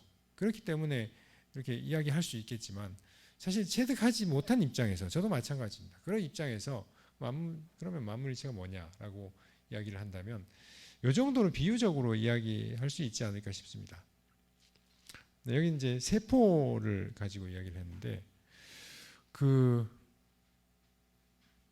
저 선생님들 이렇게 확인하지는 않으셨겠지만 보지는 않으셨겠지만 내장이 다 있잖아요. 네, 뱃속에 위하고 간 뭐 이런 거 다 있으시죠? 혹시 없는 분, 그 중에 뭐 어느 거라도 하나 없는 분, 네, 없는 분 안 계실 겁니다. 그 위하고 간이 언제 싸우던가요? 위하고 간이 싸우는 거 본 적 있으십니까? 네. 위하고 간은 각각 다른 기관입니다. 그죠? 네. 그 위하고 간이 남이든가요? 아니죠. 우리 안에 있는 하나인 겁니다. 그죠? 하나이죠. 근데 서로 이제 서로 독립된 기관입니다. 독립되었지만 하나다. 만약에 위와 간이 각각 나라는 자의식을 가지고 있다면 뭐라고 할까요? 네. 서로 이제 다른 존재라고 하겠죠. 너는 나와 같은 하나 된 존재가 아니고 다른 존재다라고 할 겁니다. 그죠? 자의식이 있기 때문에. 마찬가지로 우리도 사실은 이 대자연 안에서 지구 안에서 서로 떨어진 존재가 아닙니다. 그죠? 서로 독립돼서 있는 나와 저 사람은 아무런 관계없이 동떨어져 있는 존재도 아니고 사람과 다른 존재도 마찬가지로 네, 서로 동떨어져 있는 서로 관계없는 독립된 존재가 아닌 거죠. 마치 우리 몸 안에 있는 위와 관과 같은 이치입니다. 네. 그런데 왜 그러냐? 우리는 자의식이라는 게 있기 때문에 이걸 나라고 생각을 하는 거지. 그러니까 나라고 생각을 할 뿐이지 이게 나인 것만은 아닌 거죠. 그래서 만약에 그 나라는 생각을 벗어날 수 있다면, 그걸 좀 초월할 수 있다면 분명히 이런 인식, 만물이 모두 하나다라는 것, 네. 만물이 하나라는 사실을 우리가 부정하지 않을 수도 있습니다. 네. 자, 그래서 이걸 알려는 것이 사실은 그 송대 유학주 중에 한 명인 정명도의 사상인데요. 그거를 이제 여기서 이정유사의 식인편이라고 하는 유명한 구절이 있습니다. 식인, 사람 먹는다는 게 아니고요. 인을 인식한다라는 의미입니다. 그래서 배우는 자는 반드시 먼저 인을 알아야 한다. 인은 혼연히 만물과 한 몸이다. 의의 지신이 모두 인이다. 이 이치를 알아서 성과 경으로 그것을 보존할 뿐이니 막고 단속할 필요가 없고 궁구하여 찾을 필요도 없다. 만약 마음이 게을러지면 막을 것이 있겠지만 마음이 진실로 게으르지 않다면 무엇을 막을 것이 있겠는가. 그러니까 인이 우리가 이 만물이 모두 하나 일체라는 것, 우리 한 사람이 만물과 혼연이 하나의 몸이라는 걸 알게 된다면, 그러면 뭔가 우리의 행동을 규제하거나 막거나 단속할 필요도 없고 뭔가 새로운 것을 찾을 필요도 없다. 우리는 그 자체로 온전하다라고. 그래서 이걸 알지 못하기 때문에 궁구해서 찾는 거지, 알 수 있다면 궁구해서 찾을 것이 없다. 그래서 이 인이라는 이 도는 상대한 물건이 없으니 크다라는 말로도 충분하게 형용할 수가 없다라고 하는 이런 내용이 있습니다. 근데 사실 주자는 네, 우리가 가장 친숙한 주자는 이 말이 좀 너무 고원하다고 생각을 했어요. 아마 지금 여기 계신 여러분들도 좀 그렇게 비슷하게 느끼실지도 모르겠습니다. 네, 고원에서 당장 추구할 것은 아닌데, 네, 당장 추구할 것은 아니다. 그래서 근사록이라는 책을 집필을 하면서 이 구절을 굉장히 유명한 구절임에도 불구하고 뺐습니다. 근사록에 넣지 않았습니다. 자, 그러나 이 의미가 마음의 덕 사랑의 이치라고 했던, 아까 이제 처음 말씀드렸던 거 기억나시죠? 마음의 덕 사랑의 이치. 우리 측은지심 가지고, 그죠? 일상에서 측은지심을 가지고 그 불쌍한 사람에게 조금 더 도움을 주려는 마음, 그냥 네, 세상을 좀 더 사랑하는 마음, 더 나은 세상이 되기를 바라는 마음, 이런 마음들, 우리의 일상심, 이게 다 인이라는 네, 원리에서 나온 겁니다. 그러니까 여러분 인 다 가지고 계신 거죠. 인한 사람이라고, 나는 인한 사람인가라고 질문을 했을 때 뭐 겸손의 의미로서 손을 안 드시는 건 상관이 없지만 속으로는 그래 나 인한 사람이야 라고 생각하실 수 있겠죠. 네. 인이 아니면 그럼 인한 사람이 아니다 그러면 사실은 좀 심하게 이야기하면 사람이 아닌 겁니다. 네, 인이라는 게 우리 마음에 없다면, 그게 발휘되지 않는다면 사람이 아닌 거죠. 그래서 분명히 있다. 여기까지 예, 이 내용은 우리가 충분히 그 일상에서도 검증할 수 있는 이야기이고요. 그걸 다른 표현으로 천지가 만물을 낳는 마음, 살게 하는 마음. 조금 더 확장을 해보면 천지가 만물을 살게 하는 마음이 있고 우리가 그 마음을 받아서 만물을 타자를 사랑하는 그 마음, 사랑의 원리를 가지고 있다라고 이제 볼 수 있는 겁니다. 그러니까 그게 같은 의미를 다르게 표현하는 거죠. 그죠? 같은 지칭하는 건 같지만 다른 방식으로 표현을 한 것일 뿐입니다. 그리고 그 마음, 천지가 만물을 사랑하는 마음을 내가 가지고 있든 그렇다면 그 사랑이라면 마치 어머니가 자녀를 사랑하듯이 그 마음으로 만물을 대할 테니까, 물론 이거는 좀 더 이제 수양이 필요합니다. 수양이 필요하고 뭐 좀 어려운 과정을 거쳐야죠. 그러면 만물에게까지도 그 마음이 적용될 수 있다. 그러면 그게 이제 명도가 말한 궁극의 인이다라고 할 수 있습니다. 그래서 좀 그 높게 이야기하고 좀 기준을 높게 잡아서 이야기할 때와 낮게 이야기할 때 좀 다 다를 수 있어요. 네. 마치 이런 겁니다, 여러분. 여기 이 중에 골프 잘 치시는 분 계시나요? 네, 골프 잘 치시는 분 계실 겁니다. 골프는 잘 치시는데 혹시 타이거 우즈급으로 치시는 분 계신가요? 네. 여기서 아무리 잘 친다라고 하는 분도 타이거 우즈 앞에 가면 잘 치는 게 안 되는 거죠. 잘 치는 사람이 아닌 거죠. 그러나 잘 친다고 할 수 있습니다. 그죠? 조기 축구 선수한테 축구 잘한다고 할 수 있어요. 근데 그 선수를 이강인 선수한테 갖다 놓으면 거기에 비하면 잘하는 건 아니죠. 그러나 잘하는 거잖아요. 그죠? 그 조기 축구 선수 잘하는 겁니다. 그 축구 그렇게 좋아해서 즐기면 되는 거지 뭐 그렇게 세계적인 선수가 될 필요 없는 거고요. 골프 좋아해서 즐기시면 되는 거지 세계적인 선수 될 건 아니잖아요. 마찬가지로 인도 여러분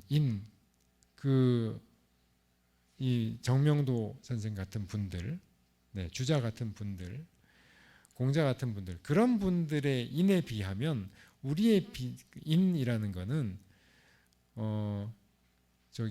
방금 말씀드렸던 동네 조기축구 선수 수준일 수도 있습니다. 그러나 이 인을 가지고 우리가 잘 살고 있다면 그러면 뭐가 잘못되죠? 네. 그죠? 네, 우리가 이 인으로 잘 살고 있다면 충분히 만족할 만한, 네, 충분히 훌륭한 일이 아닐까요? 네. 그래서 조금씩 더 향상하려고 노력하는 거지. 그걸 가지고 이 불인한 사람, 불인한 놈 이렇게 다른 사람을 평가할 이유는 전혀 없는 겁니다. 네, 아마 그런 이야기를 이 뒤쪽에 이제 말씀드리고 싶었고요. 우리가 개념을 머리로 파악하는 일보다 일상 속에서 인을 느끼고 실천하고 내가 이게 편안하다라는 걸 잘 인식하고 사시면 되겠다. 그리고 조금 더 높은 것은 우리가 지향하는 게 그게 이때 좀 수양이기도 합니다. 그래서 이 투 트랙으로 일상에 만족하면서도 조금 더 높은 것을 지향하는 그런 삶을 저는 그렇게 살고자 해서 그 이야기를 오늘 여기에 담았습니다. 네, 여기서 마치겠습니다. 감사합니다.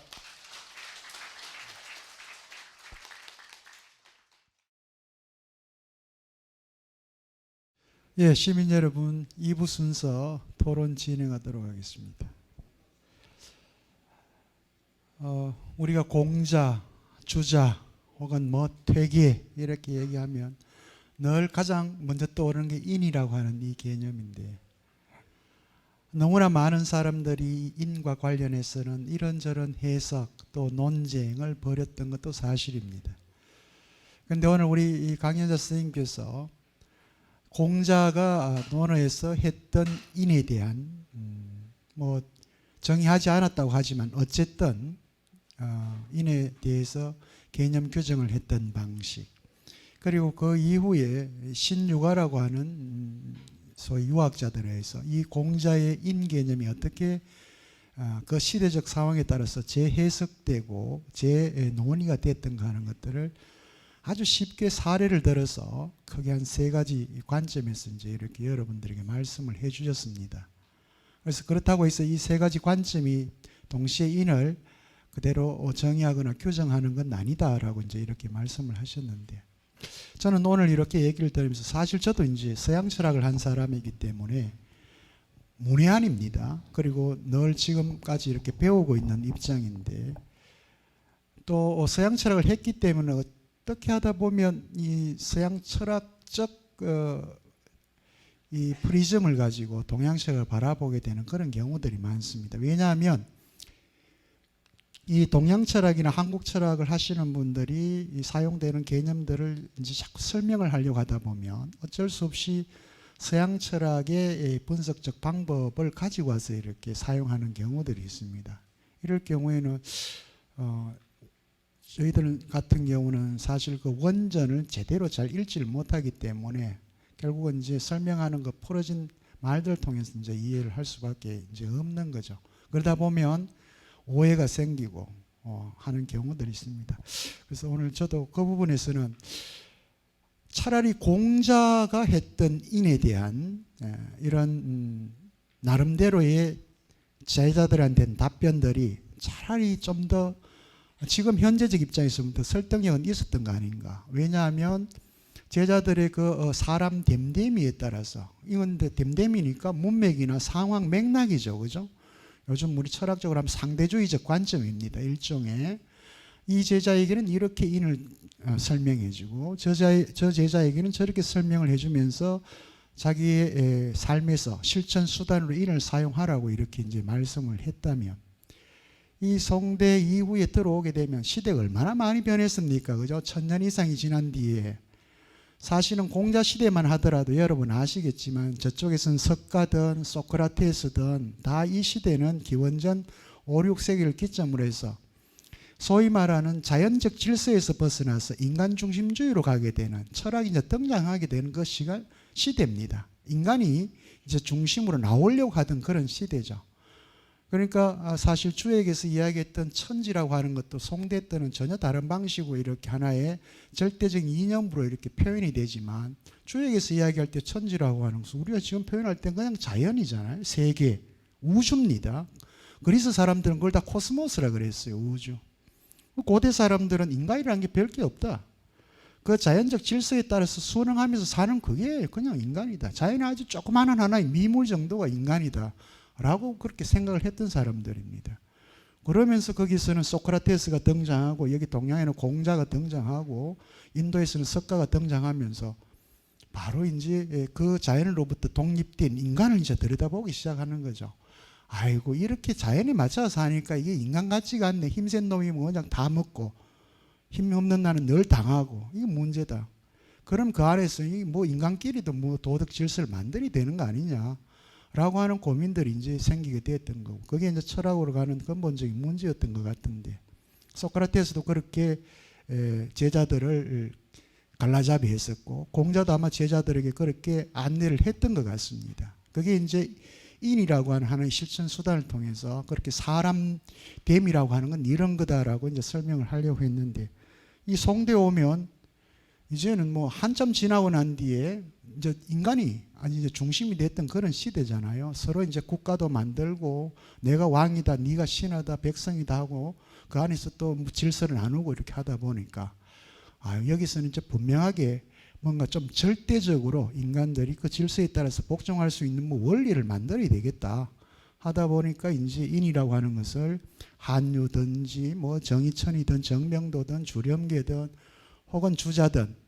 하나의 상대주의적 관점에서 절대주의적 관점으로 이렇게 원리로 이제 만들려고 하는, 법칙화하려고 하는, 이건 서양도 다 마찬가지입니다. 그런 절차를 다 밟아왔는데 그런 의미에서는 어떻게 보면 공자에 대한 어떤 철저한 좀 더 심화하고 확장된 철학적 방법론을 만들었는지 모르겠지만 인간이 살아가고 있는 이런 실천 삶의 영역에서는 차라리 그런 절대적인 법칙, 원리로 만들므로써 인간들이 각자 상황 맥락에 따라서 이렇게 인을 실천할 수 있는 부분들은 어떻게 보면 또 이렇게 흩어린 건 아닌가 이런 느낌을 저는 조금 받았습니다. 선생님께서는 뭐 어떻게 아마 그렇게 설명을 해준 게 저한테는 그렇게 분명히 좀 들렸던 것 같고요. 아마 여러 선생님들께서는 또 어떻게 들으셨는지 모르겠습니다만 그래서 이제 이게 인을 하나의 본성적 차원과 그리고 현상적 차원, 성과 정이라고 하는 것도 나눠지고 리와 기로도 이렇게 나누어지고 계속 이제 이분화하는 그런 과정들이 이제 이루어졌던 것 같고 그래서 그럼에도 불구하고 오늘 인과 관련해서는 아마 지금까지 제가 인과 관련해 들어본 설명들 중에 가장 쉽고 설득력 있게 우리한테 전해주려고 선생님께서 하신 것 같아요. 아마 저보다도 여러분들이 더 잘 이해하셨으리라 생각을 하는데 그럼에도 불구하고 오늘 얘기된 내용들 중에 또 질문 사항이 있고 하면 그런 것들 질문을 하시고 답변을 받으시면 됩니다. 강의 중에 제가 하나 확인을 좀 했으면 좋겠습니다. 아까 세포 얘기를 이렇게 하셨는데 저도 이제 이쪽 이 철학을 하다 보면 어쩔 수 없이 과학에 대해서는 뭐 이렇게 교양이나 좀 읽어야 됩니다. 요즘 최근에 이제 세포 이론 같은 경우는 1830년대 처음으로 이제 등장한 게 이 세포 이론. 그때 이제 세포라고 하는 걸 이론하는 작업을 했어요. 19세기 중반에. 우리는 지금 모든 것들이 너무 이렇게 다 잘 알려져 있으니까 옛날부터 오래전부터 그렇게 왔다고 생각을 하지만 전혀 그렇지가 이제 않습니다만.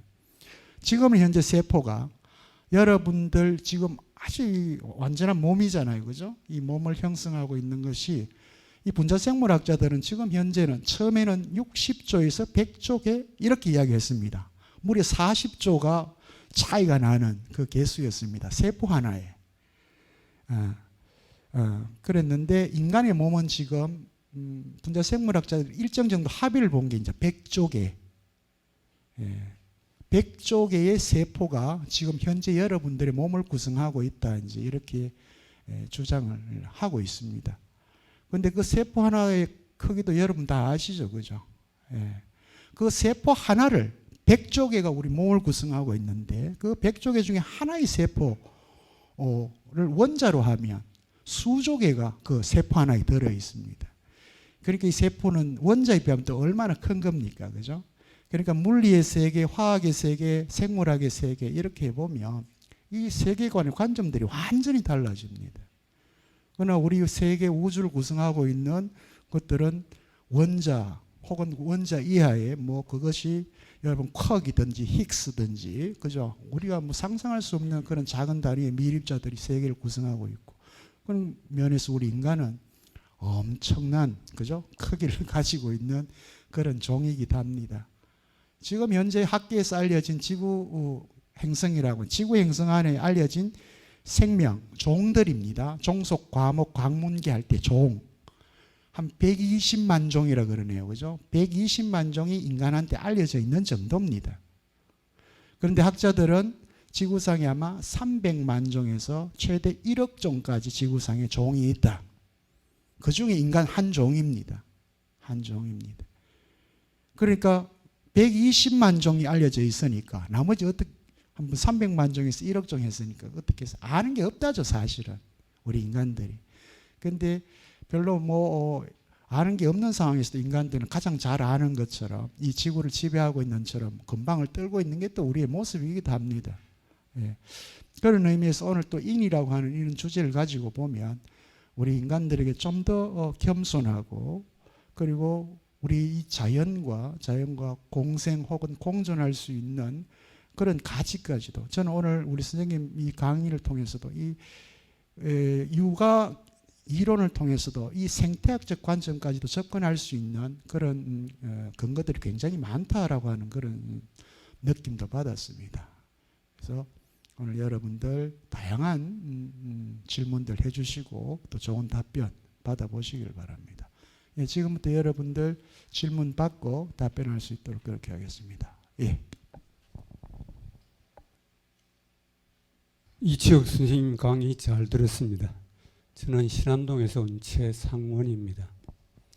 인이 사랑이라고 하고 사랑이 인이라고 했었는데 공자님의 후손인 중국 사람들은 인을 하고 있는지 그리고 사랑을 하고 있는 사랑이 제일이라 하는 예수님을 사랑하는 이스라엘은 정말로 사랑을 하고 있는지 말입니다. 우리 태계 선생님의 후손 되시는 이치혁 선생님 그 본을 보기 위해서 우리는 이 모교 철학에 와가지고 중국의 좋은 점이라든가 이스라엘의 좋은 점을 우리는 배우려고 여기 와가 있는데 직접 그런 분을 모시고 있는 그런 나라 사람들은 인과는 정말로 거리가 먼 것 같은데 선생님은 우리는 어떻게 살아야 되는지 그에 대한 이야기를 좀 해주셨으면 감사하겠습니다. 항상 이렇게 어려운 아주 거대한 주제로 이렇게 질문해 주신 우리 최 선생님이십니다. 정성을 다해서 답변해 주시기 바랍니다.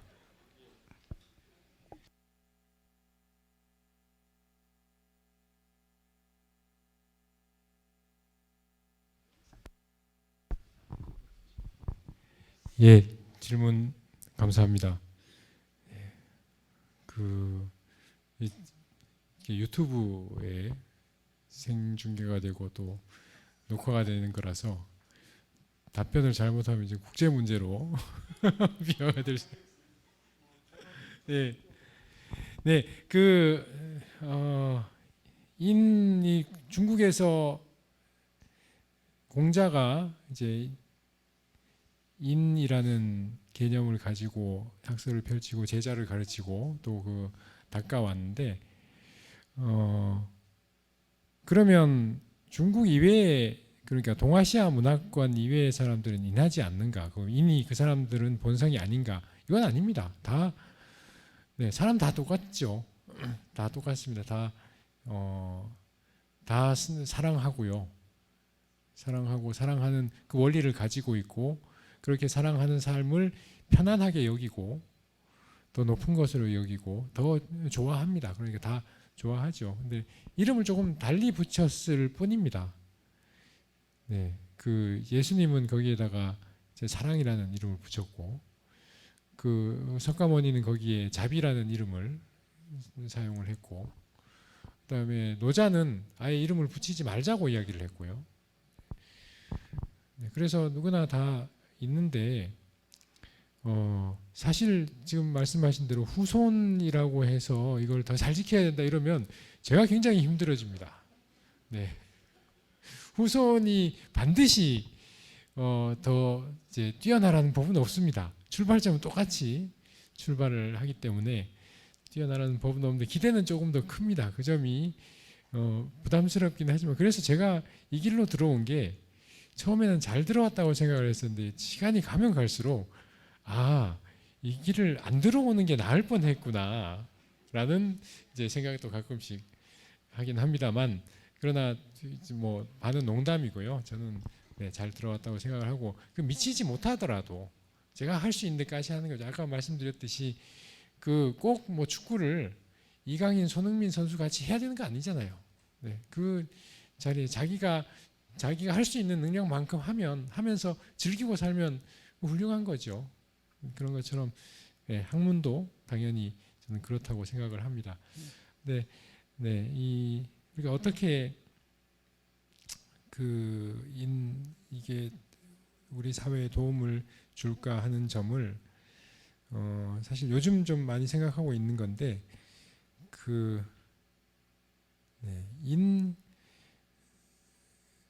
그거하고 좀 맞물려서 생각을 해보면요. 얼마 전에 이제 공자 종손도 왔다 갔습니다. 한 2주 정도 됐는데 이제 그 안동에 왔다 가면서 그분이 꼭 오면은 하는 이야기가 한국은 정말 이제 우리 선조의 사상을 가장 잘 받아들이고 지금까지 잘 보존하고 있는 나라인 것 같다라는 이야기를 합니다. 그러니까 뭐 그건 다 동의하시죠. 한국이 유교 사상을 가장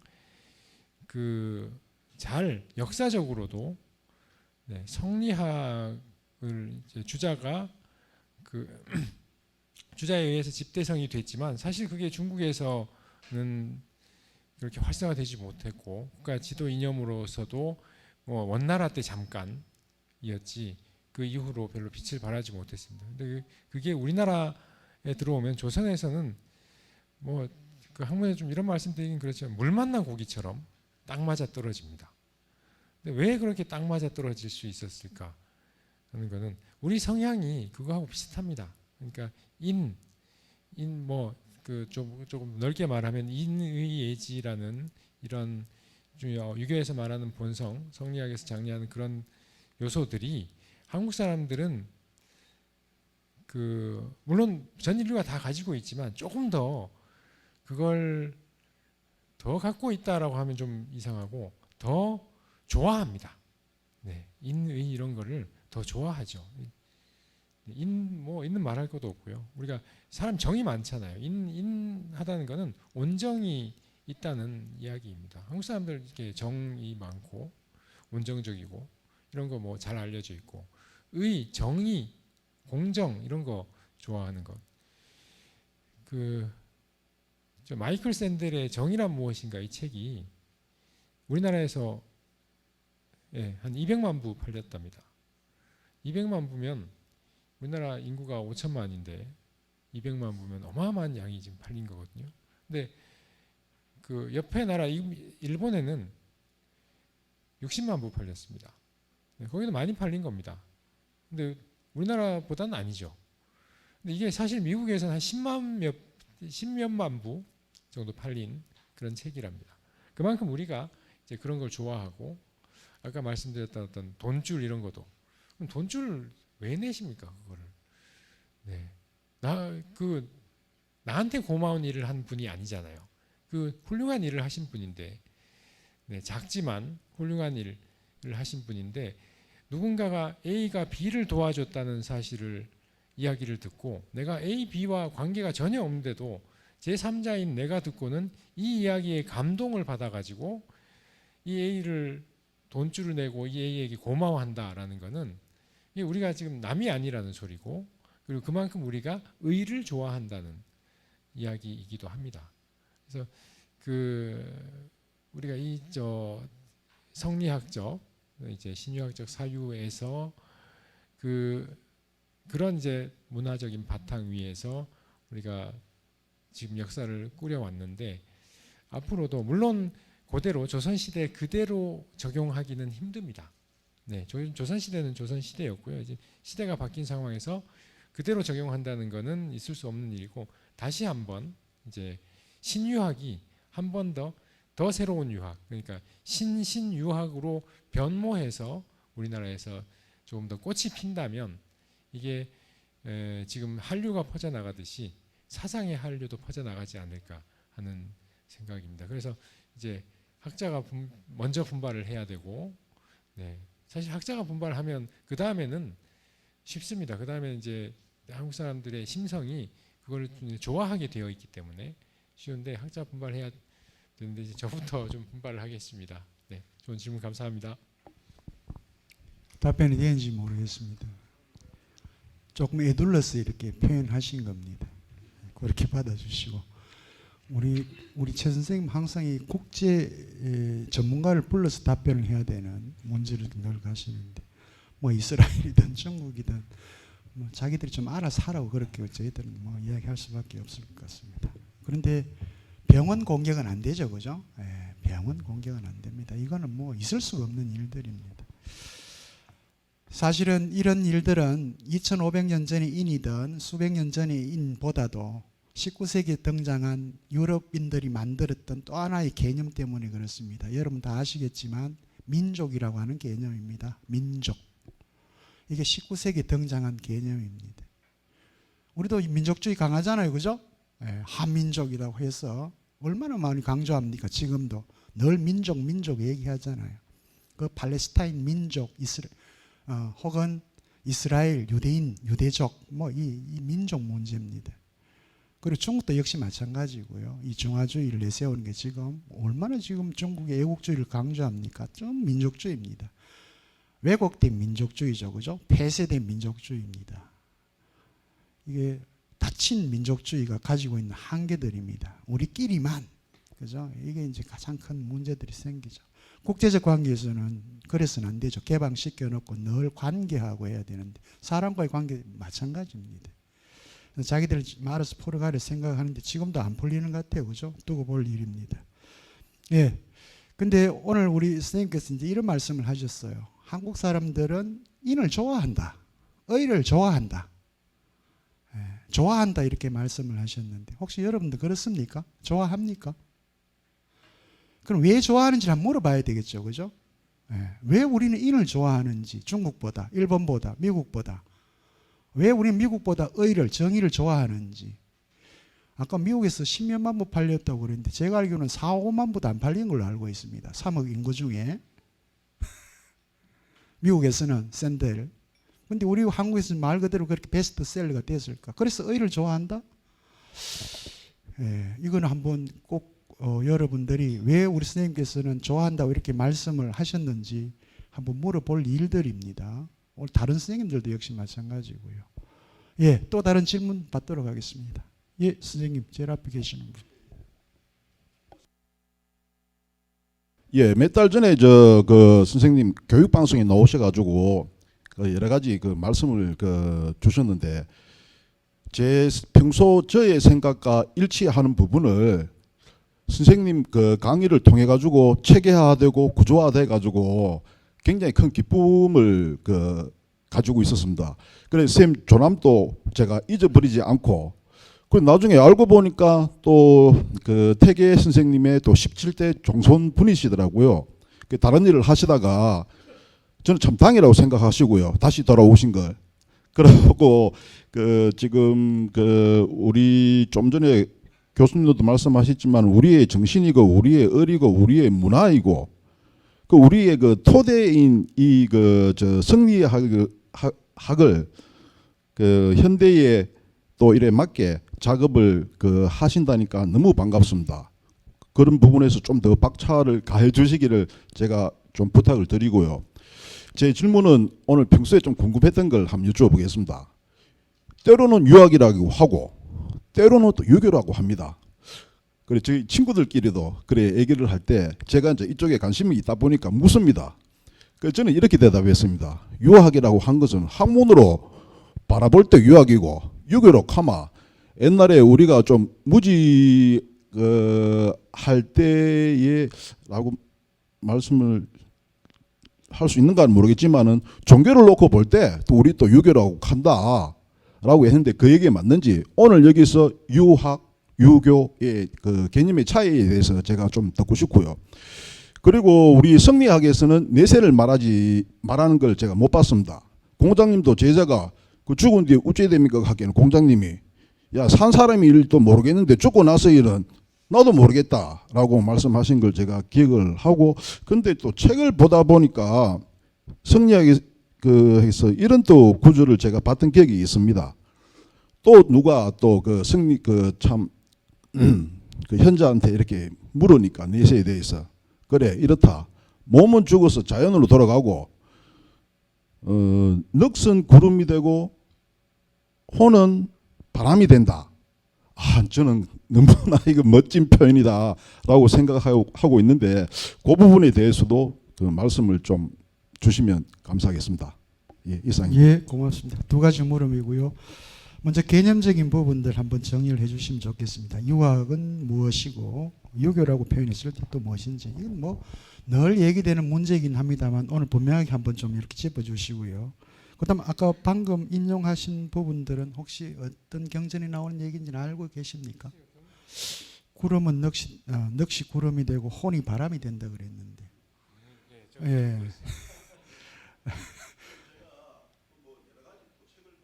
예.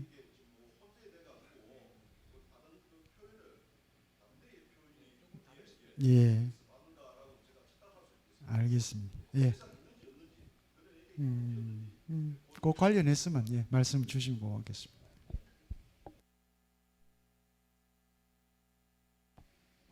네, 질문 감사합니다. 유교 유학 원래 유교 유학이 둘 다 진짜 유학자들은 안 쓰던 말입니다. 네, 아까 또 말씀드렸지 유라는 건 조금 독립적으로 썼어요. 유자라고 쓰든가 아니면 유도라고 쓰든가. 보통 도자 많이 좋아했었죠. 도. 그래서 유도라고 하기도 하고 그 가장 많이 쓴 건 사도, 예, 사문 혹은 사도. 이 사자 있지 않습니까? 이게 그 기자에다가 요, 예, 한자한 거, 네, 이 사자 사도.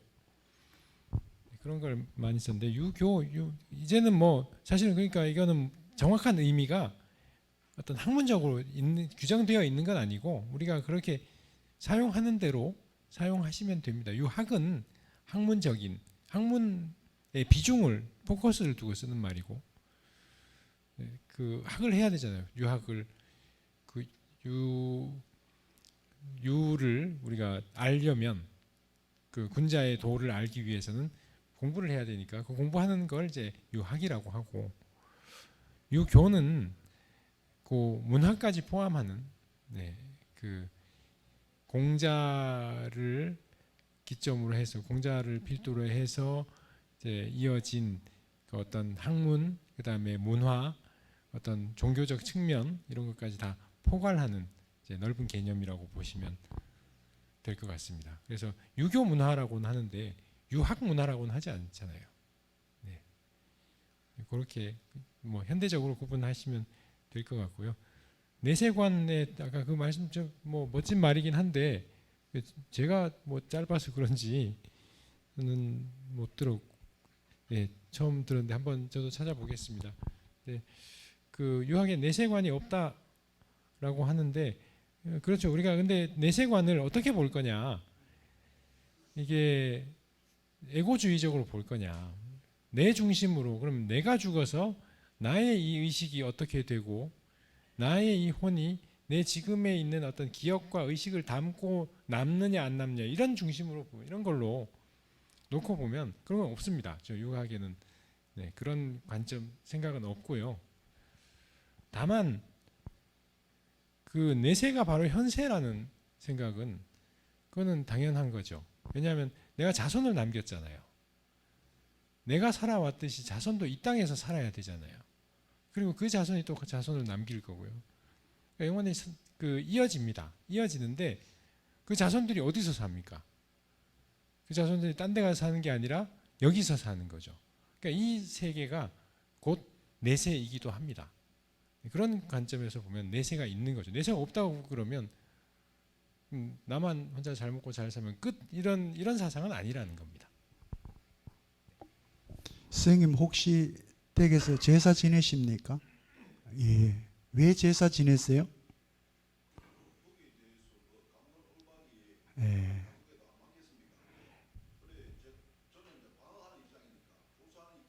예.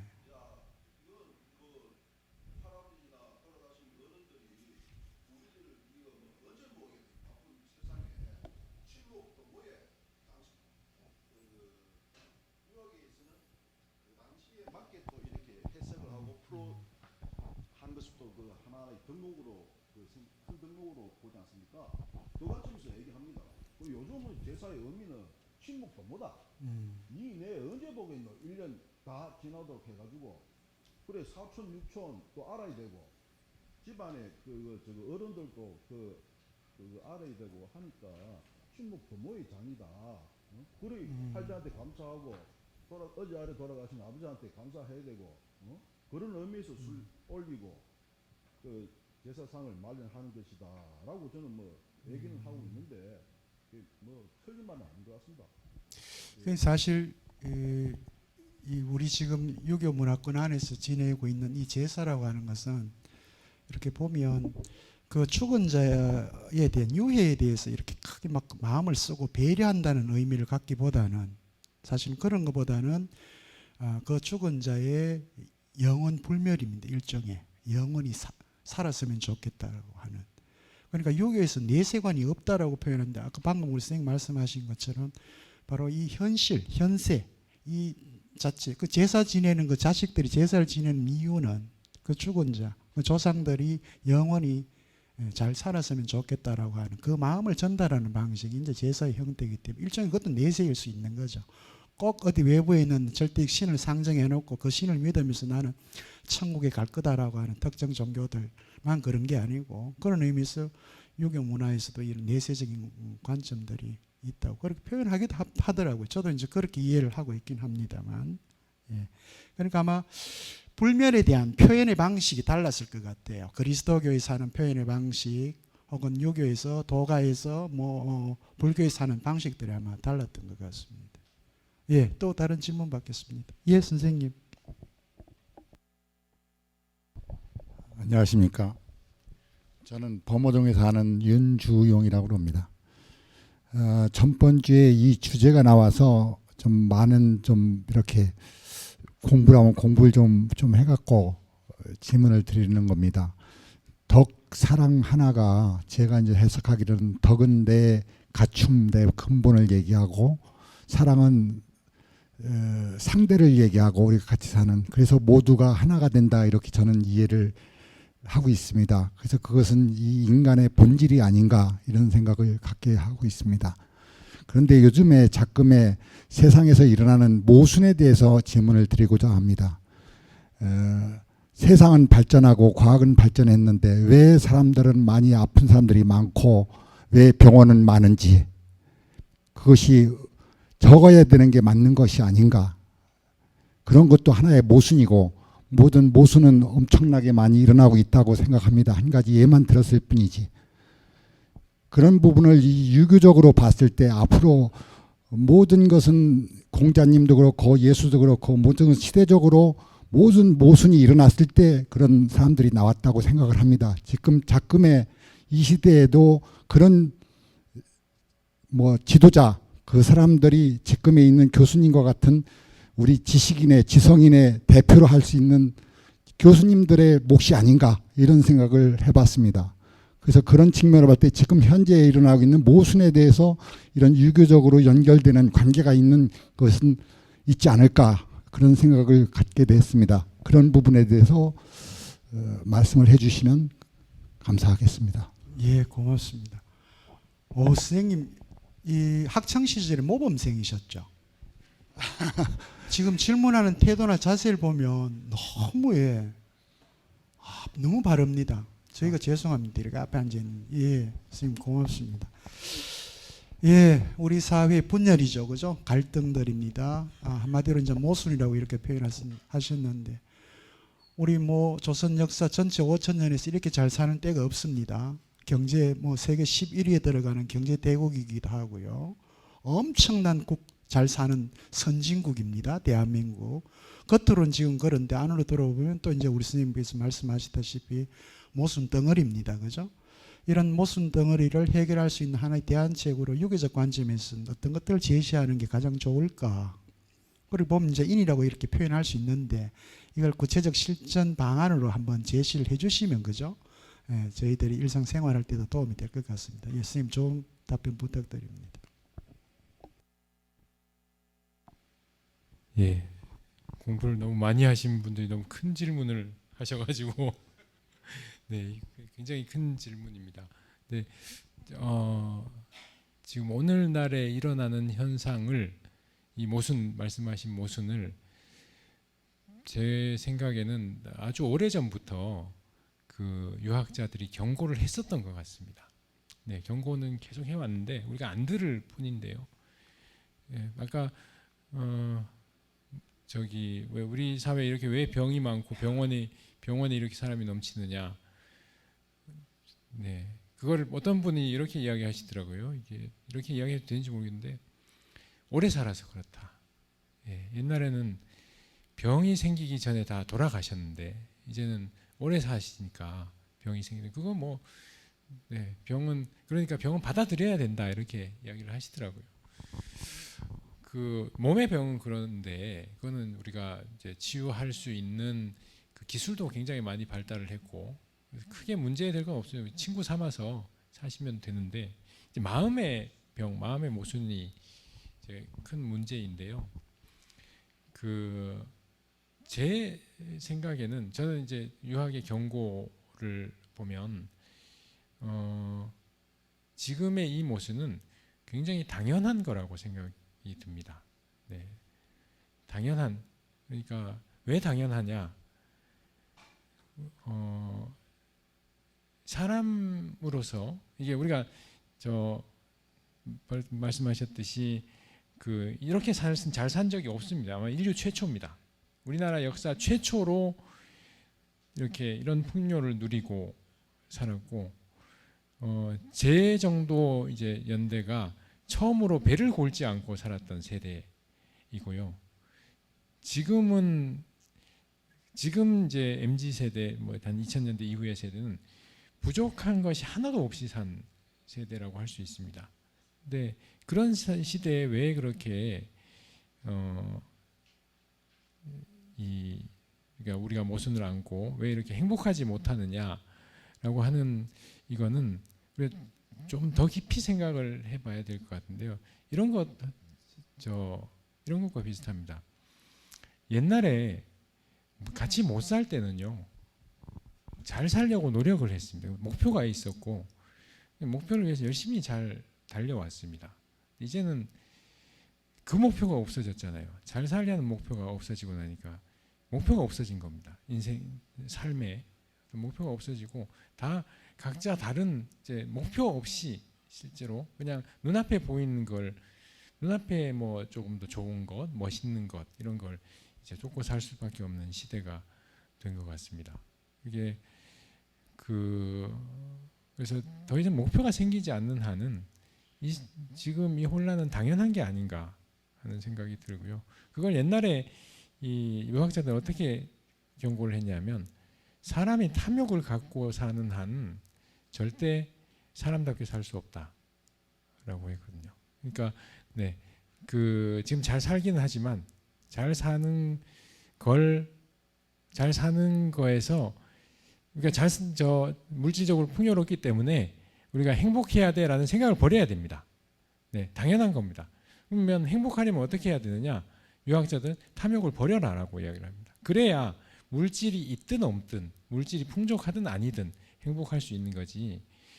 아무리 풍족해도 탐욕을 마음속 그대로 갖고 있으면서 내가 행복하겠다. 이 생각이 잘못됐다라고 이야기를 합니다. 마치 이제 매일 술을 먹으면서 알코올 중독처럼 매일 술을 먹으면서 나는 정신 말짱하게 공부를 좀 잘하고 싶은데 그러고 밤에 또 술 먹고 아침에 술 덜 깨고 학교 가고 밥 먹고 술 먹고 학교 이러면서 내가 공부 잘하고 싶다 하는 거하고 같은 이제 욕심인 거죠. 네, 같은 모순입니다. 그러니까 네, 저 유학자의 경고는 그런 거라고 이제 제가 드린 말씀이 아니고요. 예, 유학자 경고가 그렇습니다. 예. 탐욕을 버리랍니다. 욕심을 버려. 사실은 절대 빈곤의 시대하고 상대적 빈곤의 시대 차이일 수도 있습니다. 우리 6, 70년대는 절대 빈곤의 시대 아닙니까? 그죠? 모두가 가난하니까. 그 가난한 사람들끼리 함께 어울릴 수 있는 그런 근거라도 있었습니다. 밤톨 하나도 나눠 먹을 수 있는. 지금 상대적 빈곤이잖아요. 그죠? 예, 가진 사람과 갖지 못한 사람들이 갖고 있는 차가 너무 이제 이렇게 나버리기 때문에 이제는 부와 그리고 직업까지도 세습이 되는 아주 독특한 구조를 지금 대한민국 사회가 갖고 있습니다. 예, 이제 이런 사회이기 때문에 거기서 오는 이제 문제가 아닐까 생각을 하고요. 아까 병원 이렇게 말씀하셨습니다만 현대 사회에서는 다 늙어서 죽습니다. 늙어서 죽습니다. 늙어서 죽는다는 것은 죽을 때까지 이제 모든 걸 병원이 다 책임져 준다는 거죠. 그죠? 19세기까지만 하더라도 가장 잘 살았다라고 했던 유럽 사람들도 평균 수명이 30세에서 35세밖에 안 됐습니다. 예. 예. 그러니까 좋고 나쁨의 문제이긴 한데, 그러니까 20세기 초까지만 하더라도 사람들은 이 죽음의 문제를 자연적인 그냥 사실로 받아들였습니다. 그냥 자연적이고, 내가 이렇게 살았는데 뭐 이렇게 전쟁 나서 죽고 못 먹어서 죽고 또 병이 나서 죽는가 보다 라고 했던 건데, 이게 20세기 초중반 이후부터 완전히 바뀝니다. 우리 한국 사회도 이게 바뀐 게 얼마 안 됐습니다. 여러분 어떻게 아시는지 모르겠지만 우리는 1990년대부터 완전히 바뀌었어요. 1990년대 초반까지도 우리 대부분은 죽으면 마지막은 집이었습니다. 7, 80%가. 병원 아니었습니다. 그런데 90년대 이후 우리는 전 병원입니다. 병원. 탄생과 죽음 마지막이 전부 병원이에요. 굉장히 비참하게 사실 돌아가십니다. 전부 타인에 의존해가지고, 그죠? 예. 열심히 지금 일하고 돈 벌지만 나중에 병원에 다 갖다 바쳐야 되는. 그러니까 이 죽음을 자연적인 사실로 받아들일 때는 본인 스스로 죽음을 다 예측하고 인지하는 정도였죠. 저는 우리 할아버님을 보고 느꼈어요. 한 달 전에 지옥으로 가자 딱 결단을 하시고 집에서 돌아가시는 걸 저는 모든 가족들, 친지, 동네 사람들 다 만나시고 가시는 그 과정을 이제 저도 이 경험을 한 바 있는데, 지금은 그렇지 않잖아요. 그죠? 언젠가부터 가족들로부터 친구들로부터 친척들로부터 다 격리가 되는 병원, 중환자실 등등등 이렇게 해서 너무나 외롭고 고독하게 죽어가는 그런 과정들을 우리 겪고 있잖아요. 이런 부분들은 우리가 정말 이 죽음의 문제를 한번 생각해 봐야 되는, 그건 결국은 어떻게 잘 사느냐 하는 문제와 관련돼 있죠. 그죠? 그러니까 이런 것들은 뭐 저희들뿐만이 아니라 우리 여기 계신 시민 여러분들도 늘 이 문제를 고민해야 될 지점이라고 생각합니다. 뭐 육아에서는 탐욕 너무 아주 중요한 말이죠. 그죠? 그런데 그게 쉽지가 않습니다. 우리 이 삶이라고 하는 것이. 예. 자, 그런 문제들이 있고요. 예, 또 지금 뭐 4시 됐습니다만 또 질문이 있기 때문에 받겠습니다. 예, 선생님. 여기 앞에 계시는 분, 그 다음 뒤에 받겠습니다. 봉덕동에서 온 김봉수입니다. 조금 전에 이재성 교수님께서 1990년으로 돌아가 보자 하는, 그 사실은 한국에서는 그 경제 성장이 시작된 해인데, 그때 우리가 들었던 용어 중에서 아시아의 4마리 용 하는 단어를 듣기 시작했습니다. 그럼 그때 우리는 한국하고 홍콩, 대만, 그리고 싱가포르, 이 어떻게 해서 아시아의 4국가가 급성장으로, 구라파에서 그 산업혁명 몇백 년, 150년 걸려서 우리는 그야말로 급성장했거든요. 그때에 오늘 이 교수님 그 유교 사상의 핵심인 인, 우리는 저게 뭐 생활의 전부입니다. 인의 뭐 자비. 그런데 그때에 시카고 대학 아마 로버트 루카스라는 교수가 사용한 단어 중에서 유교 자본 국가라는 새로운 단어를 썼거든요. 그럼 오늘 상세하게 참 큰 도움을 받은 이 교수님 강의 중에, 그럼 이 교수님이 보실 때 한국의 경제 발전하고 우리 유교하고 연관을 세워서 어떤 영향을 미쳤는가 설명 좀 해주실랍니까? 고맙습니다. 예, 또 어려운 질문입니다. 예, 한국의 자본주의의 유교는 과연 어떤 역할을 했을까라고 하는 질문입니다. 혹시 답변 가능하시면 답변 부탁드립니다. 네, 이거는 뭐 이미 학자들이 다 밝혀놓은 이야기이고요. 지금 말씀하신 대로 이 아시아의 네 마리 용이 다 유교 문화권 국가이기 때문에 네, 그렇게 굉장히 주목을 했었습니다. 유교 자본주의라고 해서 주목을 했었고 급격하게 성장한 이유 뭐 여러 가지로 하죠. 유교 문화 국가의 어떤 그 시민들의 뭐 근면성, 그다음에 교육열, 그다음 뭐 그런 것들이죠. 그다음에 어떤 그 짜임새 있는 정치, 네, 통솔력 이런 것들이 복합적으로 작용을 해서 유교 자본주의 국가, 그러니까 유교 국가들이 이제 경제 성장에 빠른 성장을 이루었다라고 하는데 그건 이제 내적인 어떤 요인들이고요.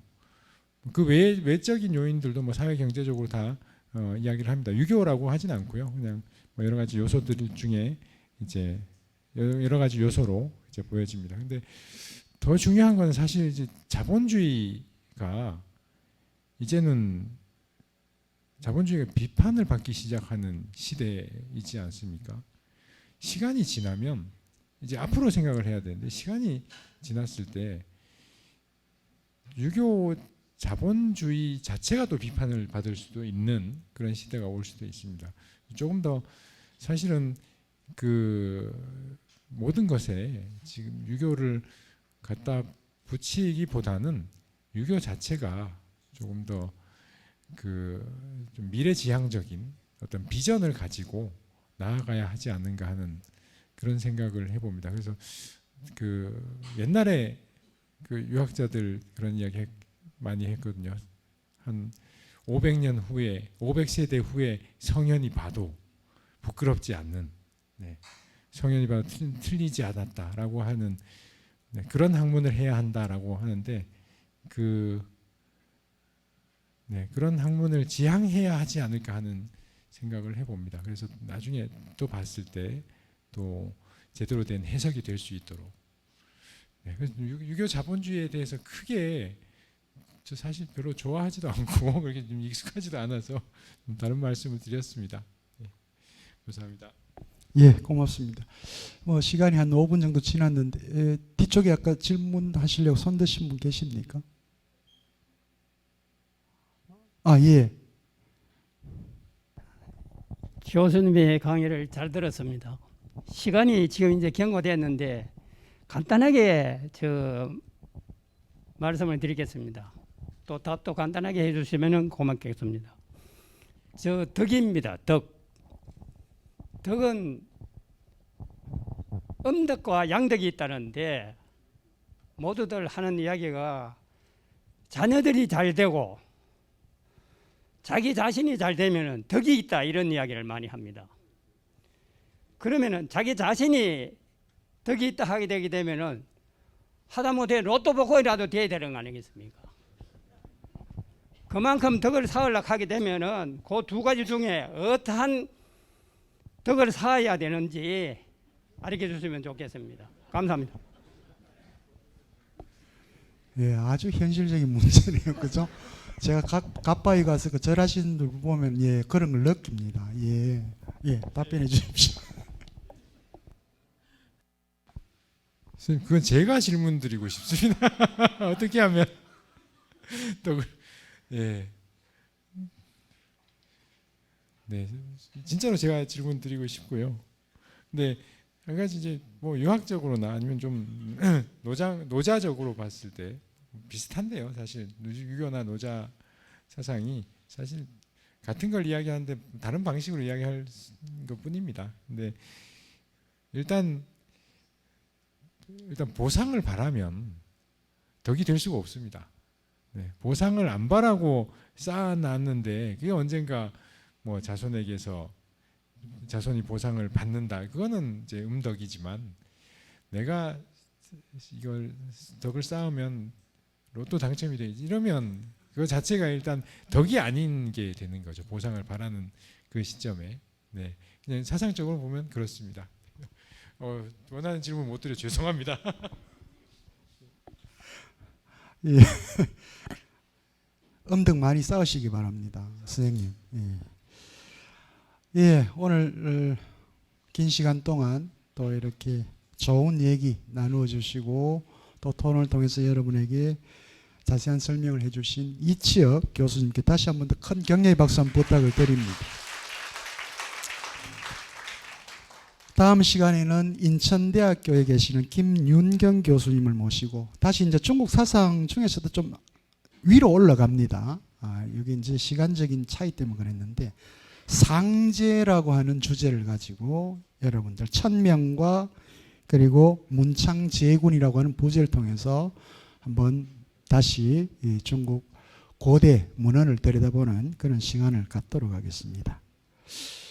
오늘 저녁 때부터 대구는 비가 온다 그럽니다. 비가 오고 내일 오전까지 조금 이렇게 온다 그러니 날씨가 조금 차가워질 수 있습니다. 일교차가 심하고요. 환절기입니다. 항상 건강 유념하시고 늘 건강한 모습으로 이 자리에서 다음 주에 또 뵙도록 하겠습니다. 안녕히 돌아가십시오. 고맙습니다.